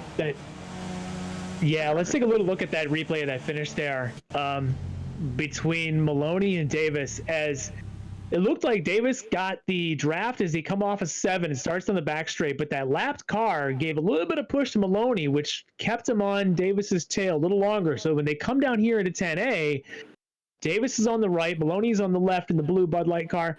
They come through, and now Davis has got a tough line because he's got the line on the second part, but he doesn't have the momentum. Whereas Maloney's got the tough line in the early part, but he has the momentum. So when they come down through here, the momentum actually is Maloney's, not Davis's. And a little bit of a slide. Yeah, well, you can see, and they were both sliding quite a bit. Yes. The 37 car of Maloney on the outside there had gotten into the marbles, and you could see there was quite a bit of oversteer there as he was starting to slide out. At the very end of the corner, you can see the lock that he starts to dial in on the car. But our winner, Billy Davis, just as much as he tried to keep the car tight coming underneath the bridge, had a lot of issues there as well with tires at the end. So let's go. We'll run down the top 10 here. As we said, Billy Davis takes the win. Ryan Maloney finishes in second. Jack Traynor takes the third step on the podium in the Skip Barber Formula 2000 class. Jeremiah McClintock finishes in fourth. Brian Farnham fifth. Justin Hilly sixth. Andrew Abbott seventh. Paul Robinson eighth. John Weschler ninth. And Ida Waxman finishes in 10th. And we'll run down the rest of the order here, and we'll be getting set up. We've now gone through 3 of 5 races, Larry, and still a lot of exciting racing action to come. Flying by so far. This has been amazing. I mean, geez, the Spec Ford race was chaotic at best. The touring T1, T2 was awesome battles up and down, and this thing right here was, talk about just exciting, because you had what started out as really disciplined in a line, suddenly separated, the front pack took off and did the discipline. The middle group was a little bit more feisty and a little bit more playful, but talk about putting on a show up and down. Nobody was without a battling partner through that race. And that was just super exciting, and that was so much fun. But we've got 2 more really great races still to come. So we are going to do a short break, and then we'll be right back in just a few minutes, so don't go anywhere.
All right, and we are back here at the Hoosier Racing Tire SCCA eSports Super Tour.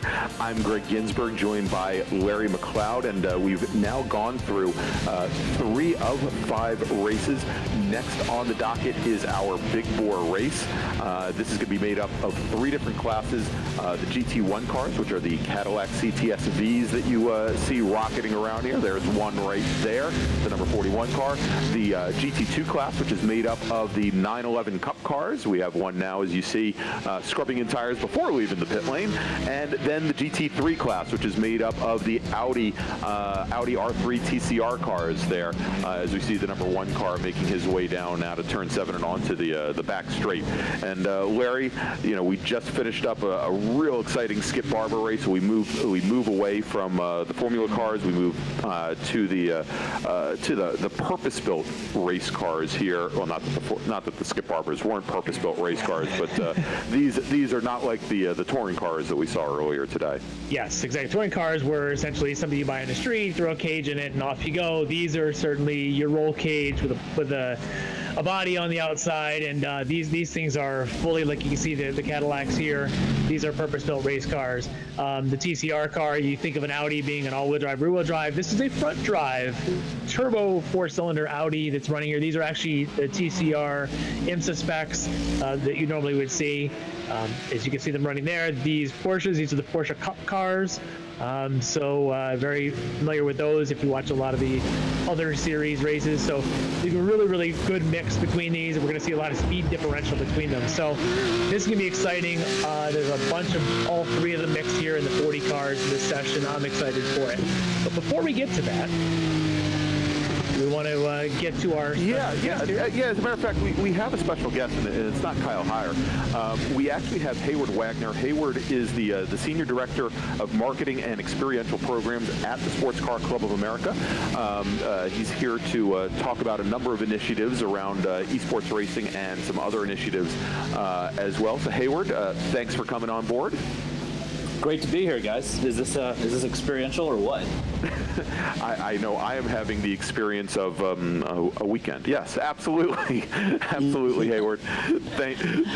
We're having a great time, as I'm sure you've heard the broadcast. We've seen some great racing from our SCCA members so far today. So, as we mentioned, you're coming on board. We've got some big announcements that were made by the SCCA this week. Obviously, the start of the eSports Super Tour, but some other announcements were made as well. Why don't you fill us in a little? Yeah, we're working with our partners at Grid Life and Global Time Attack, and we're reaching out to other sanctioning bodies and tracks and whatnot as well, and working on a campaign called Support Motorsport. We've seen the hashtag on the screen today, and I appreciate everybody leaning into that. But basically the gist is this is going to be a difficult economic situation for all local businesses, and every racetrack in America is a local business, and we want to make sure that we're doing things to support the tracks while a lot of them are sitting dormant, and that we're doing things to support sanctioning bodies so that they can be ready when it's time to get going again. And so, what are some of the ways that we're doing that? Or there a certain message that we're trying to get out that we'd like some of the members, and not just obviously the members, also people that are interested in motorsports and in these smaller businesses and what they can do to help through these what are turning out to be very difficult economic times. Yeah, I think the 2 things that are really easy to do are things that we do all the time anyway. Continuing to enter events and kind of showing your hand and saying, yeah, if this one happens, I'm coming. That gives the organizers a chance to plan for these events to happen. It gives a chance for tracks to keep them on the calendar. So entry fees, joining, paying your dues, renewing, those things are all great. We're also working on some packages that we're going to announce next week, some opportunities for folks who might want to do a little bit more. So those will be coming out hopefully on Tuesday. And then the other thing that you can do is almost every track in America has an online store, and we're actually working right now to help some tracks that don't get one. Go buy a t-shirt, buy a hat. Don't be in a hurry to get it, but help tracks, let tracks know you're there, that you're thinking about them, And as cool as these digital tracks are, let's make sure we're supporting the analog ones as well. Yeah, absolutely. We've seen like in the restaurant industry where folks are buying gift cards to basically prop and help give some cash flow to these businesses in the off time. Obviously, something like being able to purchase merchandise for your favorite racetrack or your favorite race organization, like the SCCA, certainly can go a long way in helping keep the bottom line at least somewhat above water here as we get ready. And so you said we've got a couple announcements coming up in the next week. Obviously, I don't want to push you too hard on what those are, so we don't want you to make them too early. Are you sure? Are you sure? I'd love to hear them early. Come on, Hayward. Come on. So there's two things that we're working on right now. And I got to give a quick shout out to the behind-the-scenes team. Kristen Poole and John Hunter are sitting at the controls today. Tom O'Gorman and Steve Ray have kind of been the driving force behind this, and I really have to give a lot of credit to Andy Wolf, for getting this whole thing rolling a week or so ago. This has come on fast. We've gone from basically having about a once every 60-day conversation about, man, we should probably be doing esports, to about a 6-day sprint to get the Hoosier Super Tour in eSport land up and running. And we've had such a response to it that we're looking at some qualification processes for next week that will allow us to get people earned into the big race, the on-screen race. So we're working on that right now, and probably will have an announcement midweek. We're looking at maybe doing some stuff on Thursday to give folks a pathway in. That is not yet a solicitation for feedback, but SCCA members do not have opinions that strong, I'm sure. Send your letters to crb@scca.com. That's the one. I think the bigger one is we're hoping to announce it next week. We've signed a new partner these last couple of weeks, which is a really great story. A gentleman who I met through doing track night events and Targa events and stuff like that, got hired into the motorsports department of a fairly major company. And one of his first moves was to say, hey, you guys should hook up with SCCA. And so that has facilitated a conversation, and we're looking to make an announcement this week. The deal is signed, but it's centered really on track night. But because we're on hold with track night, we're working with them to activate some pretty serious high-level professional drivers, and we're planning to announce that we will have a qualification series through the remaining Hoosier Super Tour eSports races that will put you into a race against some of the biggest names in professional racing in the United States. So we're really, really excited about it. I think that we're going to count today as a qualifier for that. So drivers that are doing well today, shout out Hurry Billy, are going to have a chance to get into that. And I think we're going to see a really big deal where we might have 4, 5, 6 drivers that we see on TV all the time, jumping into SCCA eSports land and mix it up with the best of the SCCA e-racers. No, that sounds like a great opportunity to showcase SCCA talent against the best of the best, because I firmly believe we have the best of the best in amateur sports that can run with the best of the best of those who get paid to do it. And I think having some way to showcase that and to bring that talent out, I think I'm all for it. Yeah, it was a really great conversation with the partner. They were very interested in how do we do this in a way that feels authentic to SCCA. These pro drivers that are going to have an opportunity to mix it up with us are coming from a pretty different motorsport space, but they really wanted to do it in a way that was true to the SCCA roots, and you guys have picked great classes, and so we're going to work with all that. So that's what we're doing. Too cool. Well, I'm excited to hear all of that. I want more details as it comes. I think a lot of folks are happy to hear that there may be some qualifications also coming to some of this stuff, because there's so much demand. Who knew a week and a half ago that there would be this much demand? As it was sort of like, hey, let's get into some iRacing, and all of a sudden there's so many people that want to be in it. I think it's a great thing. I'm looking forward to more of this as it rolls out, and I do appreciate you being able to take some time on a Saturday afternoon during your social distancing to be able to join us for this. This is really cool. Well, I'm just waiting for my children to try to understand the witchcraft that is me standing in the bedroom talking and then watching the TV. So it's it's a brave new world we live in, gentlemen. I'm just disappointed I don't get to see you in your plaid shorts and your radio headset down in the grid actually doing, the pre-race show as you normally would be at the runoffs. I don't get to see that. I'll have to have that mental picture in my head right now, because that's where you would be at the start of a GT1, GT2 race, where Greg and I normally be like, starting this call and be like, all right, let's throw it down to Haywood on the grid. I can run out to the driveway and turn on FaceTime if that's what needs to happen. We might need that for next week. We might need that for next week. All right, so let's wrap things up, because Larry, it looks like qualifying is done here, right. And we haven't really talked about any of the racers that are out here racing, and get to them in a moment. But thanks Haywood. Yeah, I said hashtag thanks Haywood for joining us. Again, that's Hayward Wagner, Senior Director of Marketing and Experiential Programs. I feel experienced here.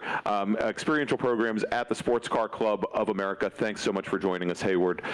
Really appreciate it, and looking forward to some great things, both with Sport Motorsport campaign and also with esports here at the SCCA. All right, so it looks like we're going to see the Porsche Cup cars will be the first out on the grid, and they'll have the Cadillacs and then the TCR Audis. Do you want to?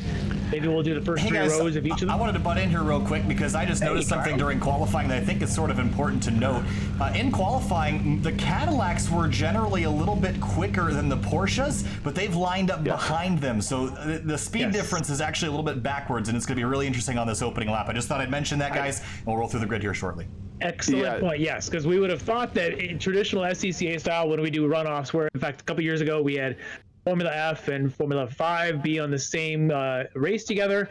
The rule is whichever car has the faster time, that entire class gets let out first, and the other class then is behind. In fact, that happened at Sonoma. F5 and FF during the qualifying sessions were swapping who was the faster leader, and at the end, by about a tenth, the FF, I believe, ended up on pole, so the F5 started behind. In this case, you would have thought, well, the Cadillac and the GT1 would be in the lead, but because it's iRacing, hey, let's mix it up a little bit. The Porsche Cups are actually going to be first ones out, so this will be interesting. Why don't we start with the Porsche Cup grid?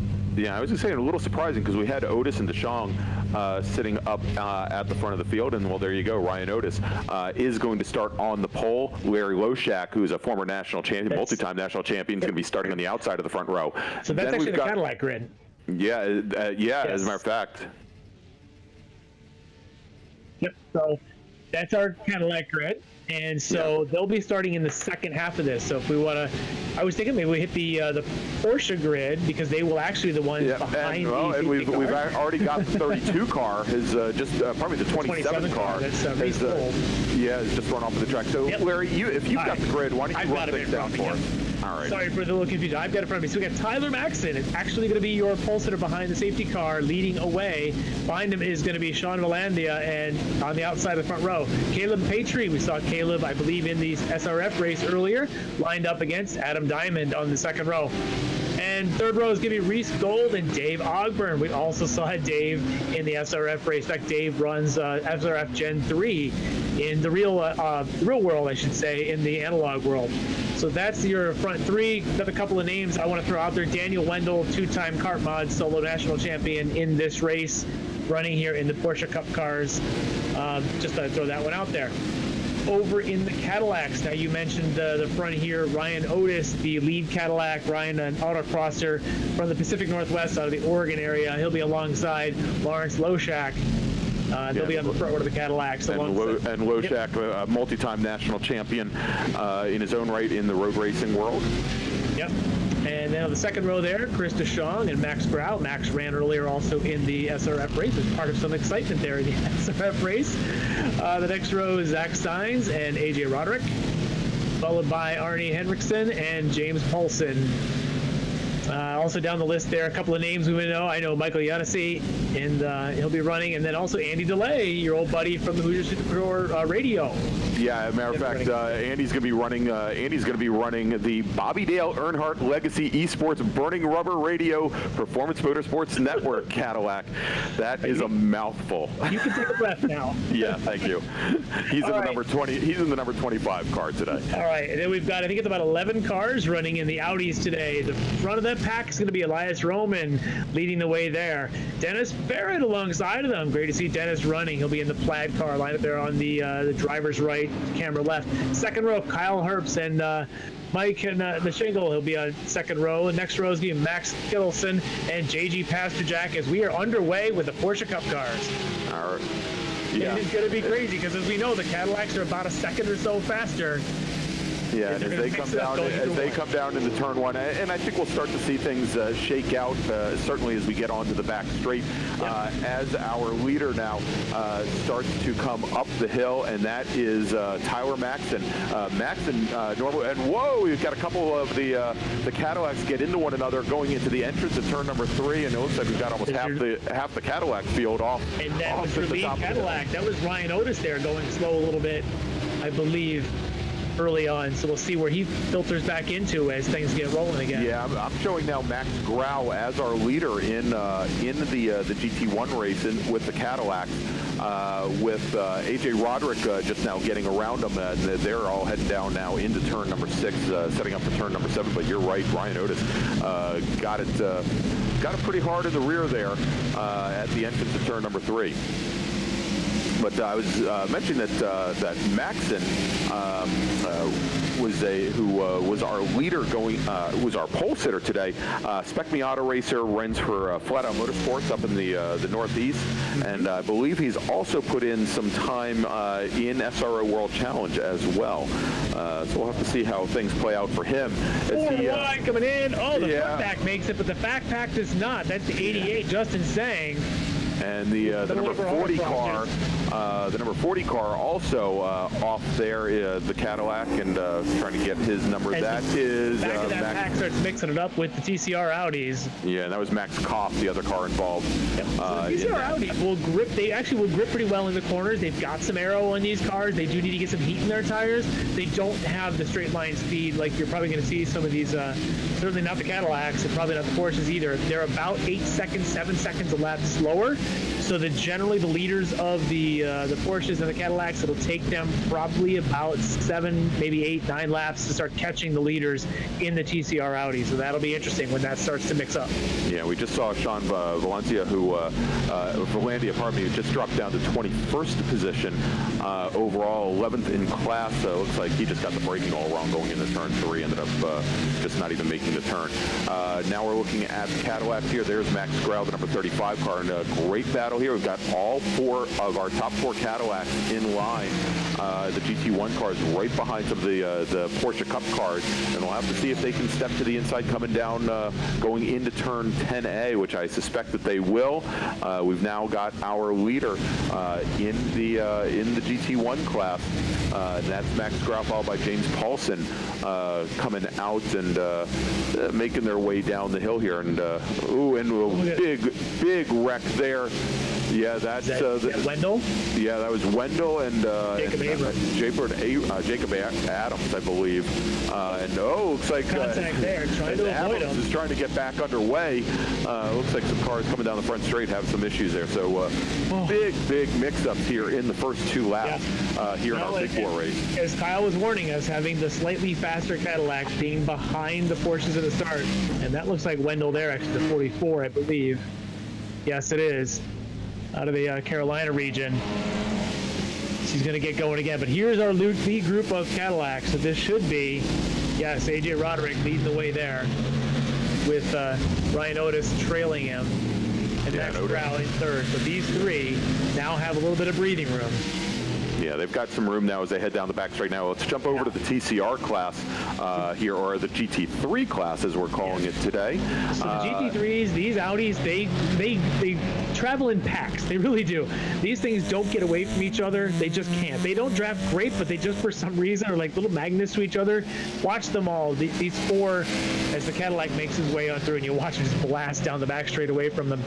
But you'll watch each driver, they make little mistakes. If these things touch grass, it's like driving on ice.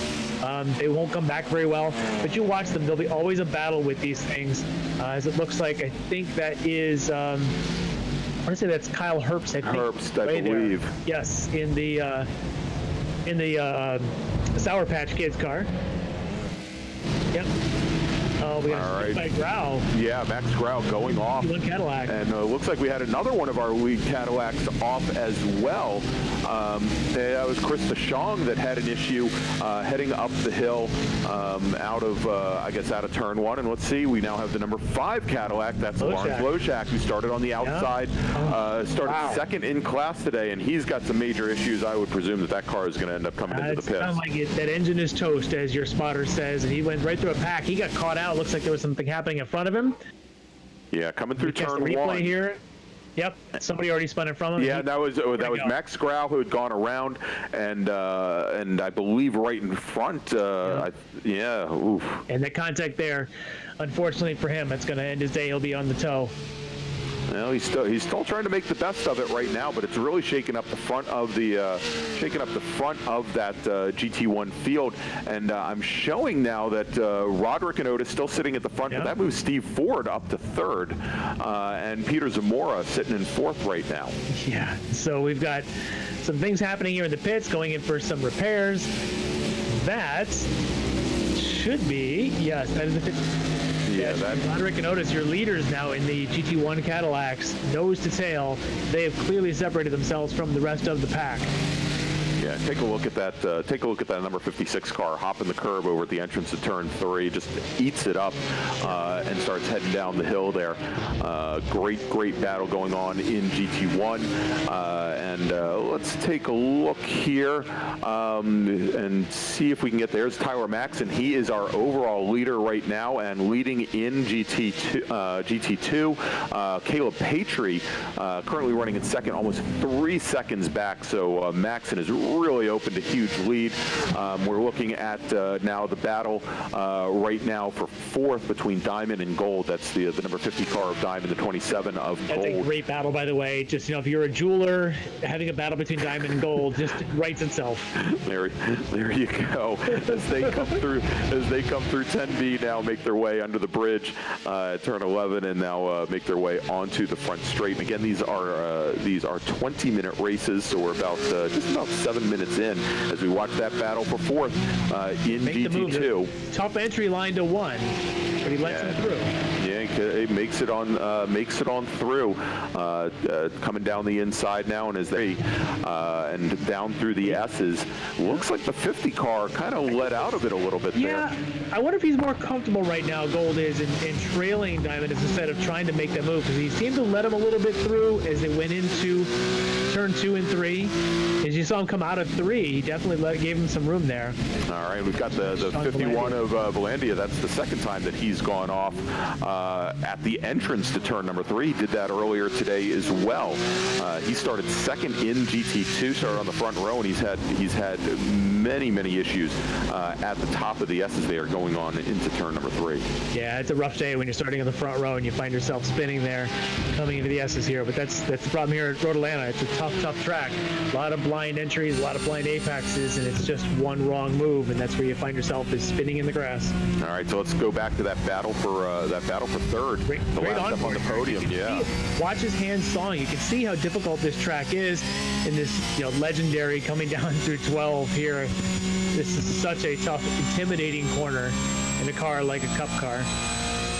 Yeah, and then to know when to lay off the brakes here to come into turn 1. He runs a little bit wide at the apex there, loses some ground to Reese Gold in the number 27 car.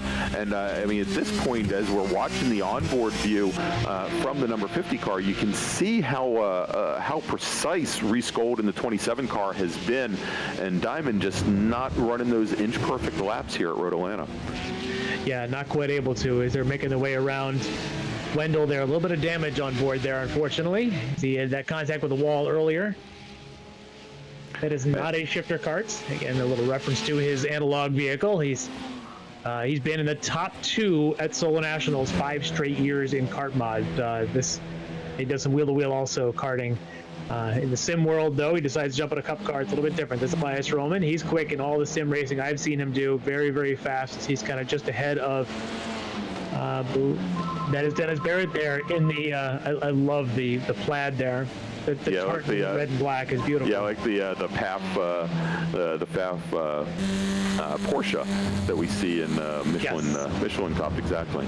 It brings me back to my Scottish heritage. Yeah. Now, if we look at the in car for Dennis Barrett, we'll have to see if he's wearing the lumberjack driver suit like the PAF guys do.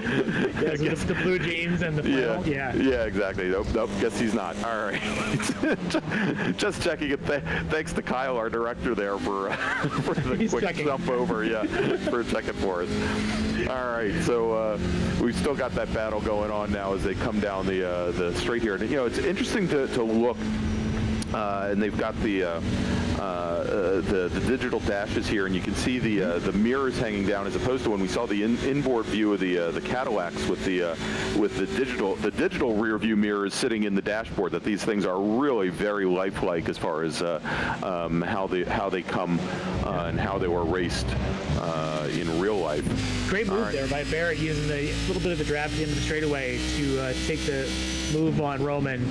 But they're going to do that here as they're trying to chase down Kyle Herbst. So Kyle right now stretching that lead to a couple seconds over those guys there in the GT3, the Audi RS3s. Yeah, all right. We're looking at the battle now for third in GT1. We've got Peter Zamora right behind Stephen Ford now as they're making their way down the back straight. And you can see Zamora just now getting into the draft just a little bit. And he moves to the inside, but I think he's a little far back. Yeah, look at the brakes. Look at the glowing red there. brakes, the sound these things make, the little flames spitting out the back. Oh, it's gorgeous. Yeah, and he's gonna follow him down now through turn 12 and onto the front straight. He's kind of pressuring him a little bit. It's just tough to pass, but these kind of cars, it's easy to make a mistake. I think it's what he's trying to do, is just force him into a little bit of a mistake. And there's a lot of chances to do it as you press this little curve there in 3. Look at all the curve that Zamora takes as the trailing car here. Yeah, and I'm looking a little bit. Maybe we can jump back to that battle at the front of the TCR class GT3 with the third, as we mentioned here. We've got Dennis Barrett right behind Kyle Herbst. Now as they roll down through the Herbst is a couple seconds ahead of these guys. You got Roman and Barrett. That's right. We've got Roman and Barrett and Kittleson about 10 car lengths back from there. Yep. And then Mike I'm gonna ruin this name. Netchigal is he's also right in this mix. You got the 4 of them, 2, 3, 4, and 5 in class. And like I said, these cars tend to bunch together. And that's what you're seeing with these guys. And there you can see the Sour Patch Kids car that just went out of the shot. And that's Kyle Herbst. Kyle also an autocrosser. He's been running in the STX Street Touring Extreme class for a number of years now. Very, very fast. Runs really strong in pro solos, and pretty darn good sim racer here as well. And you notice talk about the realism in the windows there. You've got the digital signboard showing what position they are in class. Yes, I thought that's exactly. Just like you see in the IMSA races and things too. Yep. Yeah, that's absolutely wild. All right, so let's take a look. we've been looking at that. Been looking at the TCR guys who have been running very, very close together. Trying to find some of the other battles that we've got on. Delay. Yeah, let's take a look. There's Andy Delay. Burning Rubber. The Burning Rubber car. He's got the 51 car sitting right behind him. That is the battle, I believe, for 29th overall. Delay current. 14th overall. 14th, Okay. yeah. So it's Jean Valandia right behind him in the Porsche Cup car. And then you got the number 9 Cadillac, and I believe that's Zach Sainz as the 3rd car in this shot. Okay, but he's a lap down from these two, but still running right there with him. Currently 11th in the class of the GT1 Cadillacs. But that battle right in front of him, Delay in the Cadillac and Valandia in the Porsche as they come down into 10A. I imagine the Porsche brakes have got a little bit of an advantage, probably. Certainly able to get on the power quicker with that engine over the rear axle.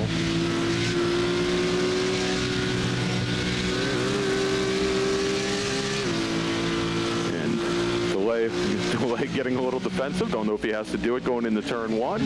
Turns in maybe a little bit early there, and you can see Valandia really had to avoid there on exit. Now remember, Valandia, he started 2nd overall today, and 2nd in GT2. Yeah, so a little wide for Delay, forcing Valandia to go wide around him though. Oh, and look at this, and Valandia for the 3rd time. Keep it off the wall. Yeah, keeps it off. He definitely keeps it off the wall. But that is the 3rd time today that Valandia has gone around at the entrance to turn number 3. That has just been a sore spot for him as he now tries to get back underway. Now, Larry, tell me this: when in iRacing, when we have a driver that goes off through the grass like that, now typically in real life, it's going to take a number of turns to get all the grass off and basically get grip back underneath the car. Is that the same case for these drivers here when they go off? Yeah, it's pretty quick. You take a turn or two. There is a bit of a little bit of a dirty tire scenario. A little car's roof there, and that's Stephen Ford. We just saw him battling a bit ago. Unfortunately, that's going to be nothing but a tow there to get him back and get a repair. Yeah, let's take a look coming into 10A. What happened?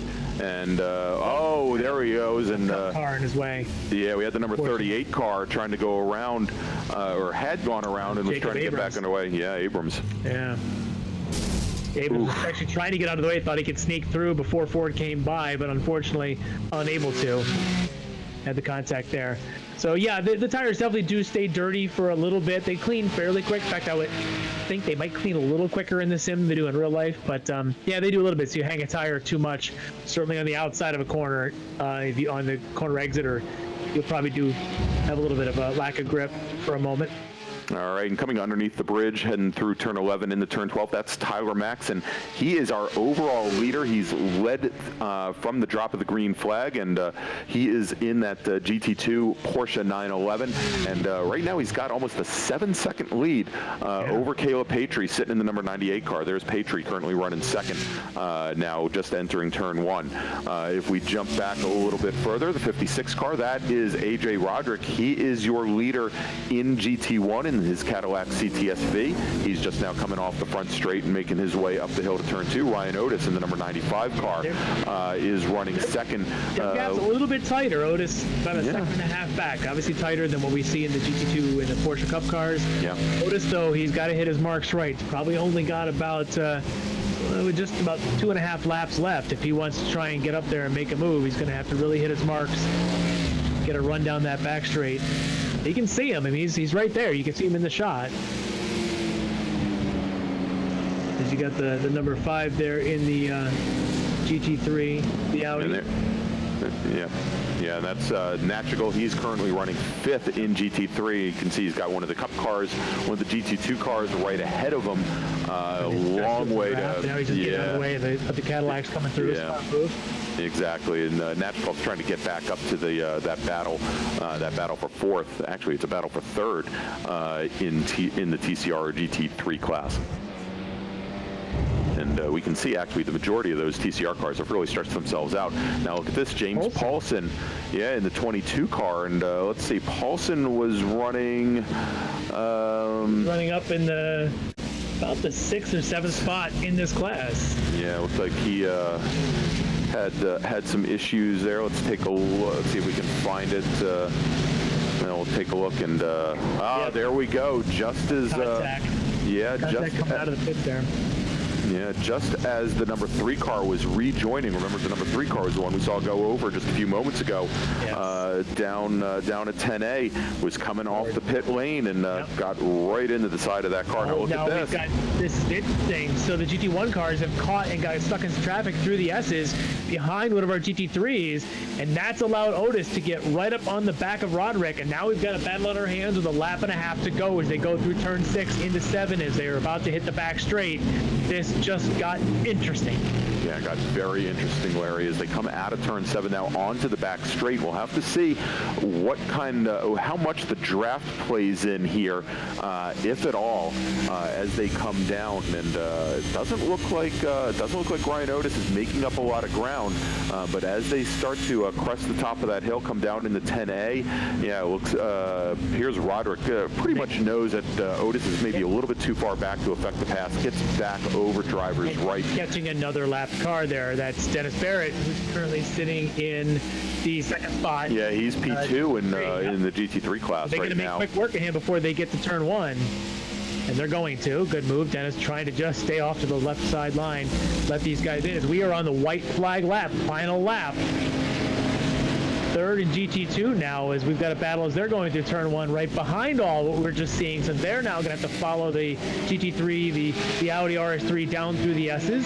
Yeah, and that's the battle of diamond and gold that we've had going on for the last 6 laps or so, as they follow those GT3 cars now down through the S's. So things definitely tightening up here. You just can't make the move, but Barrett's going to just stay track right, let these guys go. Yep. We're watching the Cadillacs out in front. Flames spitting out the sides, out of the side pipes. Does Otis have anything? Trying to see him kind of go track left there, trying to get a run. Does he have a move? Look at the run he gets. Oh, goes right on by him as they come onto the back straight. Out of fuel. Yeah, getting word that the 56 car's out of fuel. Setup, he tried to run a lightweight setup. He took fuel down. He miscalculated. And it looks like a quarter of a lap short as Tyler Maxson in the 16 Porsche takes the overall win. He's going to be your GT2 winner. And yeah, the third place runner. Third place has gone off. Wow. Reese Gold. That should put Diamond then up into the podium in GT2. Yeah, that's going to put him up there, and it looks like Gold is going to manage to hold on for 4th in class. But let's jump back over to the CTSVs here real quick, or probably to the GT1 cars, because I think with the issues that Roderick was having, I think both Zamora and Grau were able to make it to the line and take the 2nd and 3rd spots on the podium. Yeah. Unfortunately, to run out of fuel, they're on the last lap, and Otis was setting him up for a run, and all of a sudden, to run out of fuel, Otis just took off, put him in his mirrors, and had no one to worry about then. That's going to bump Zamora up to 2nd, Max Grau up to 3rd. Arnie Hendrickson is going to finish 4th, and it looks like, I believe he's finished now, as Andy DeLay is going to be 5th. Yeah, going to move all the way up. All right, so let's run things down here by class real quick as best we can. We had Tyler Maxson, Caleb Patry, and Adam Diamond, your top 3 in the GT2 class, followed by Reese Gold, Sean Valandia, who started off on the outside of the front row, and Zayshan Javid finishing in, I guess that would put him 6th. Yep. Then Bill Suloff, Jamison Savage, and Jacob Abrams. In GT1, Ryan Otis takes the win with that last lap pass. Peter Zamora finishes 2nd. Max Grau will finish in 3rd. Arnie Hendrickson 4th. Andy DeLay 5th. Then we got Max Koff 6th. Adrian Roderick finishes in 7th position. Then Michael Yanasi, then Zach Sainz, and James Paulson. And then finally, as we go to the GT3 class, Kyle Herbst with almost a 7.5 second gap back to the 2nd place finisher, Dennis Barrett. Max Kittleson finishes in 3rd.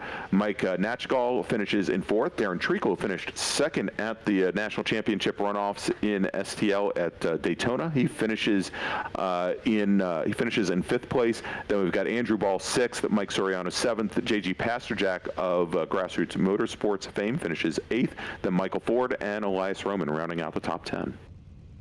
Yeah, that was some excitement. I think having the grid inverted there put it a little extra excitement that we weren't anticipating.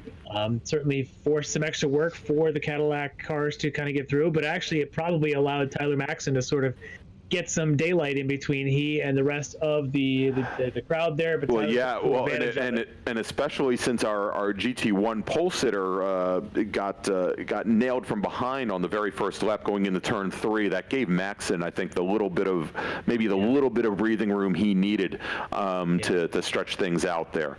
But another great race, Larry, and three more winners, 9 more podium finishers here on the esports or probably Hoosier Racing Tire eSports Super Tour, and we've got just one more race to go this evening. Yes, and I love all this racing, but we know the show that we saw last week with the MX5 Cup cars, and if you've watched SCCA runoffs and Hoosier Super Tour races in analog mode, you know the legend of Spec Miatas. We're basically lined up here for a 40-car Spec Miata race at Road Atlanta. And I know people have been practicing all week. This is going to be a show, and I'm excited for it. So I don't think we're doing any interviews right now. Why don't we just take a short break, and we'll come back, and we'll start coverage of the Miata race with qualifying, and let's get that show on the road.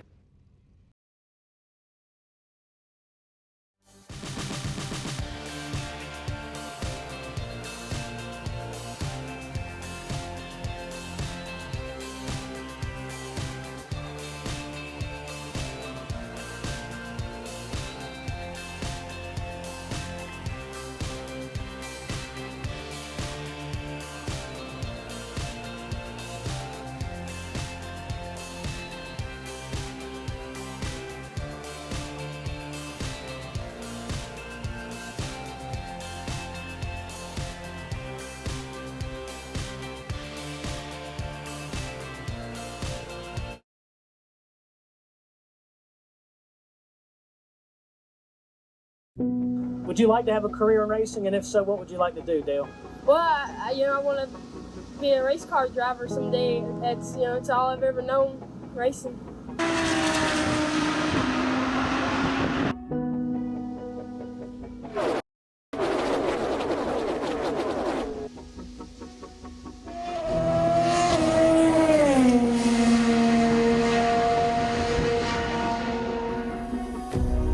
What did you want to be when you grew up?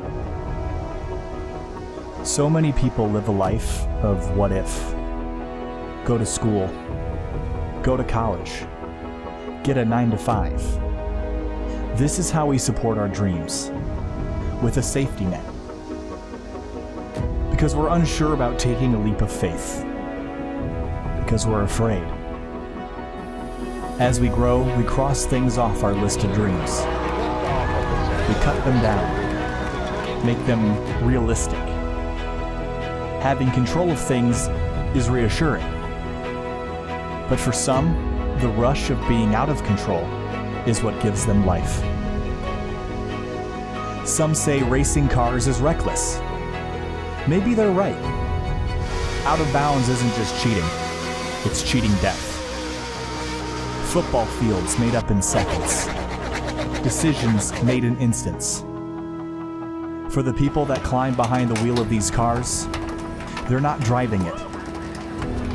They become part of it. It's an extension of the body. As a child, I looked up to these people, faces hidden by helmets. The less you saw of the driver, the more believable it became that they were, in fact, just part of the machine.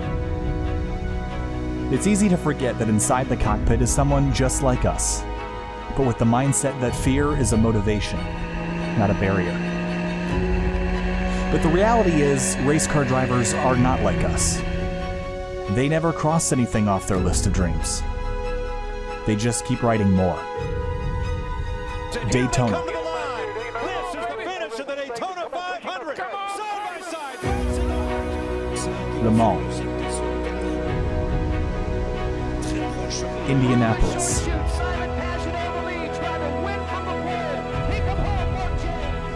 Monaco,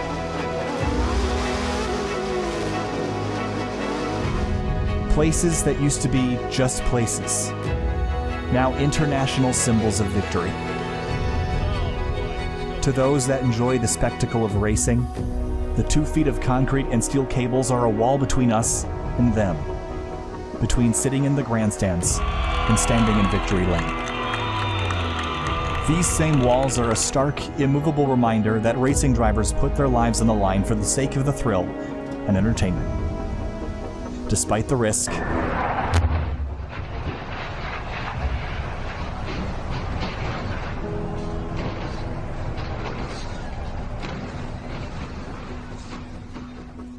despite the heartbreak, despite the cost. There are some on the sidelines who are fascinated by the danger. They are fascinated by speed, fascinated by the undying desire to be just a little bit better. Their dreams erased by geography, finances, or the lack of a famous last name. There are some who once wished to be a race car driver, but aren't, because they didn't get the chance. And they thought they'd spend the rest of their lives watching their heroes on television, or from the other side of the fence. They thought it was impossible to climb into a race car, so they crossed it off their list. But it's not impossible. There is a ticket to the other side of the fence. For those who want it bad enough, this is your chance.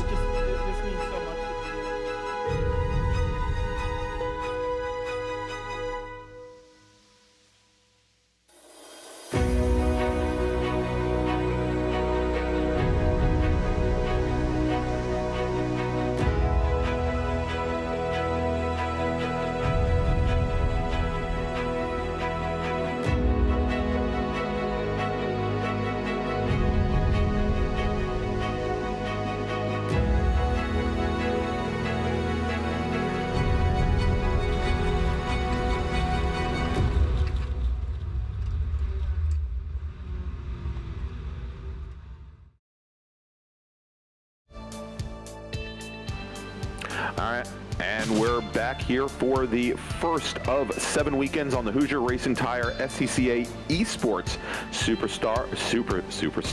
Tour. I'll get that right by week 7. I'm Greg Ginsberg from Super Tour Radio, and I'm joined by Larry McLeod of SCCA Autocross fame, and of course Kyle Heyer of Sim TV fame as well. I want to thank them for joining me. We are getting ready for our last race of the afternoon and evening here. We're actually now in qualifying for that last group, and that is the Global MX5 Cup cars, or we'll call them Spec Miata. And we do have over 40 cars, or not over 40 cars, but we've got 40 cars that are registered and will be going out and turning laps. I've gotten some word back, and we've got close to, I think, 400 or so folks that have been watching along our broadcast today, both on YouTube and Facebook. So I want to thank everybody who has and if you're watching right now, call your friends, call your mother, your brother, your cousins, your sister, your boss, your coworkers, your parole officer. I don't care. Call them. There's nothing else for them to do right now, because what else are they doing? They're sitting at home. They're watching the dog play tricks. I don't care. This is a race that they're going to want to watch, because we've got equal cars. We've got talent. We got analog talent, digital talent. We've got it all. This is going to be nothing short of excitement. They're going to want to tune in, and they've got, about 7 minutes until we go to grid. They're going to want to see this. Yeah, and Kyle and I were just talking off air before we came back. We've got some really great racers from both the digital and analog worlds here for this last race. Of course, we've been following along with Tom O'Gorman, who is a multi-time national champion autocrosser and also multi-time champion in the Pirelli World Challenge in multiple classes. Probably not showing his best right there through the S's there. Yeah, exactly. But he's getting that car warmed up. Cup, and again, he also has some new sim equipment, a new rig that he's working on that he's still trying to get the best of. We've also got Matt Reynolds, who is E-Production National Champion. We've got DJ Alessandrini, who you mentioned, and we've seen what DJ can do here on iRacing, but I believe he's also a national champion autocrosser. Not a champion. He's run quick with a front pack. He won a whole bunch of pro solos, but now he's doing grid life, touring cups. So he's running wheel to wheel with those guys. So yeah, he's certainly, and he spends probably 60 to 80 hours a week doing iRacing. So he's certainly becoming a digital racer as well as having the chops analog side. Yeah, that's amazing to be able to put in as much time as I'm working the real job. Anyway, I don't know what he does for real, but he certainly puts a time. Every time I log in, hey, look, DJ's logged in. And there you go on screen. You can see the number 87 car. That's Celine Rowan, who is an analog Super Tour racer and actually spent last year in the Global MX5 Cup with the real cars. So he should know this chassis pretty darn well. We've also got Peter Enser in the field. Enser also running, and there he is in the number 49 car. Great story about Enser. He actually started off running in the Mid-Atlantic Road Racing Series in an SSM car, and then moved into national level racing, and then last year also drove in the Global MX5 Cup. So a lot of knowledge in those cars. We've also got Eric Coutil in the field. We saw Coutil a little bit earlier today. Again, he has a podium finish in STL at the National Championship runoffs, and a number of race wins, both on the Super Tour and also in the Grid Life Touring Cup as well, in a Honda Civic here in iRacing. Of course, he is running that rear-wheel drive Miata. We've also got Mike Gagliardo, who is a Spec Miata racer as well. So lots of folks here. Yeah, and there he is in the number 13 working overtime to find these guys. This is good. Yeah, seriously, a lot better at it than I am. And and Gagliardo, we've seen on a number of the Midwest stops on the Super Tour and at the June Sprints as well. Very good racer. All right, so Larry, we've gone through 4 races. We've got one left to go here today. And what are you looking for here in MX5?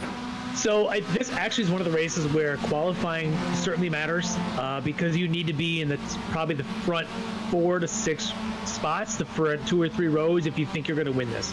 And I say that because what I know is you're going to see DJ, you're going to see O'Gorman, you're going to see Coutil, you're going to see those names at the front, and they're going to want to try and break away from the field. And if you're not 3 to 4 spots behind them, you're going to miss out, and they're going to break away, and the draft is gone, because these cars will definitely draft a lot like what we talked about with the Skippies at 3rd race. Here in the 5th race here with these MX Cup cars, they'll be the same way. You need to be in that draft. Once the draft is broken beyond about 1.2 seconds, forget it. So you've really got to be able to watch those gaps. So qualifying certainly matters a lot. These cars race really well, really close, in close proximity, well together.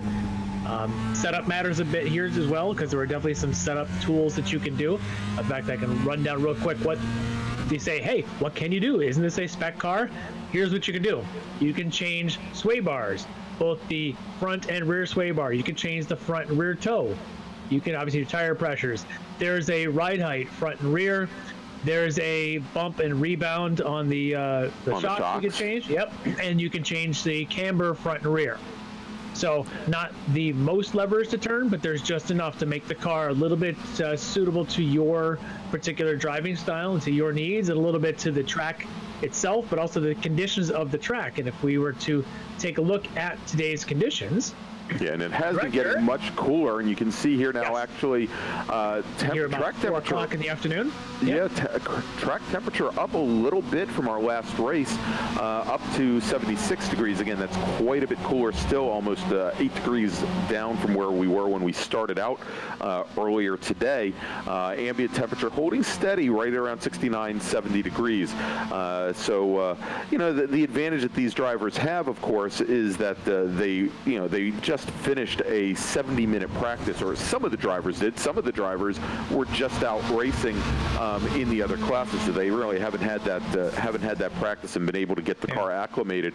But you mentioned, there may not be a lot of things that you can change as far as setup on these cars and alignment, but you can imagine that just being off by just a little bit on toe can certainly affect turn-in. It can affect it can affect straightaway speed down that long back straightaway.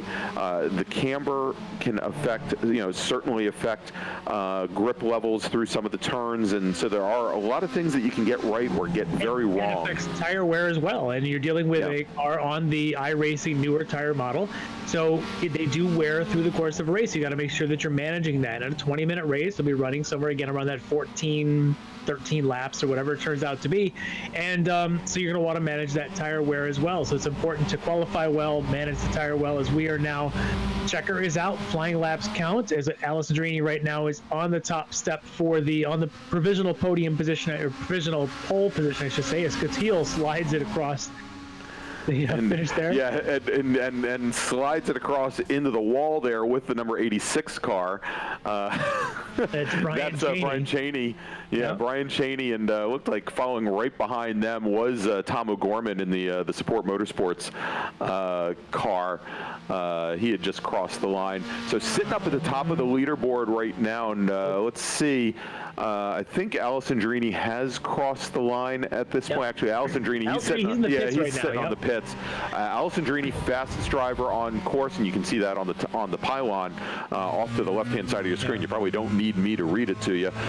Tom O'Gorman, second fastest, almost 0.3 of a second back though from Allison Drini. Eric Cutiel, third fastest. Then we've got Zach Rubin, Tony Chow, John D. Allen, who was out here, Gagliardo, who we talked about earlier, then Horan Peter Enser, who started off real strong, going to be starting 9th today. Celine Rowland 10th. So the Global MX5 Cup drivers in real life starting. Looks like they'll be starting out on the 5th row today. But really a packed field here. We've got a number of racers that we've seen. Yeah, I was going to say a couple of names we've seen in the previous races, like Mark Shrivastava, we saw him running earlier. Jake King ran pretty darn fast there in the Spec Ford race we saw starting out the day. We saw, let's see if I run down a few others. I saw Sam Rolfe in one of the earlier races. Sam Rolfe, we got Blair Deffenbaugh, who we saw at the top of the show, I believe. Yes, exactly. Sure he doesn't want to hear that, Larry. Lots of drivers here that have made it into the last race. Yeah. And it was my understanding that we might have actually had to spin up an overflow race for this group as well, given the large number of racers that wanted to join. Queued up for this. So we mentioned it earlier. A couple of things for the folks listening who maybe ran an earlier race. If you missed the interview we just had with Hayward a little bit ago, first thing was we did have some overflow races today for the folks who didn't get into the first come first serve for the main televised 40 car queue up here. There was looks like there's in the works, maybe trying to come up with a qualification somehow. Maybe it could be on Thursdays leading up to the weekends. That's still a little bit TBD. And I believe Hayward's comment was they're not looking for feedback right now on that. But there is something in the works to maybe try and sort out a qualifying system so that ensuring the fast drivers get into the quote-unquote feature. Right now it's first come first serve, so if you're really good on your F5 on your keyboard, you're getting in. But hey, right now what we care about is it's fun, it's fast, everybody's having a good old time, and we're about to start what's going to be a very, very exciting race with the MX5 Cup cars. All right, so we've got those cars now gridding up, and we had just run down the order momentarily. But in case you forgot, why don't we run down the starting grid again, Larry? Sure. So on the pole, DJ Allison Drini, as seen last weekend, won the race in the Miatas. Here he is, putting it right back on the pole position, a couple tenths ahead of his buddy Tom O'Gorman.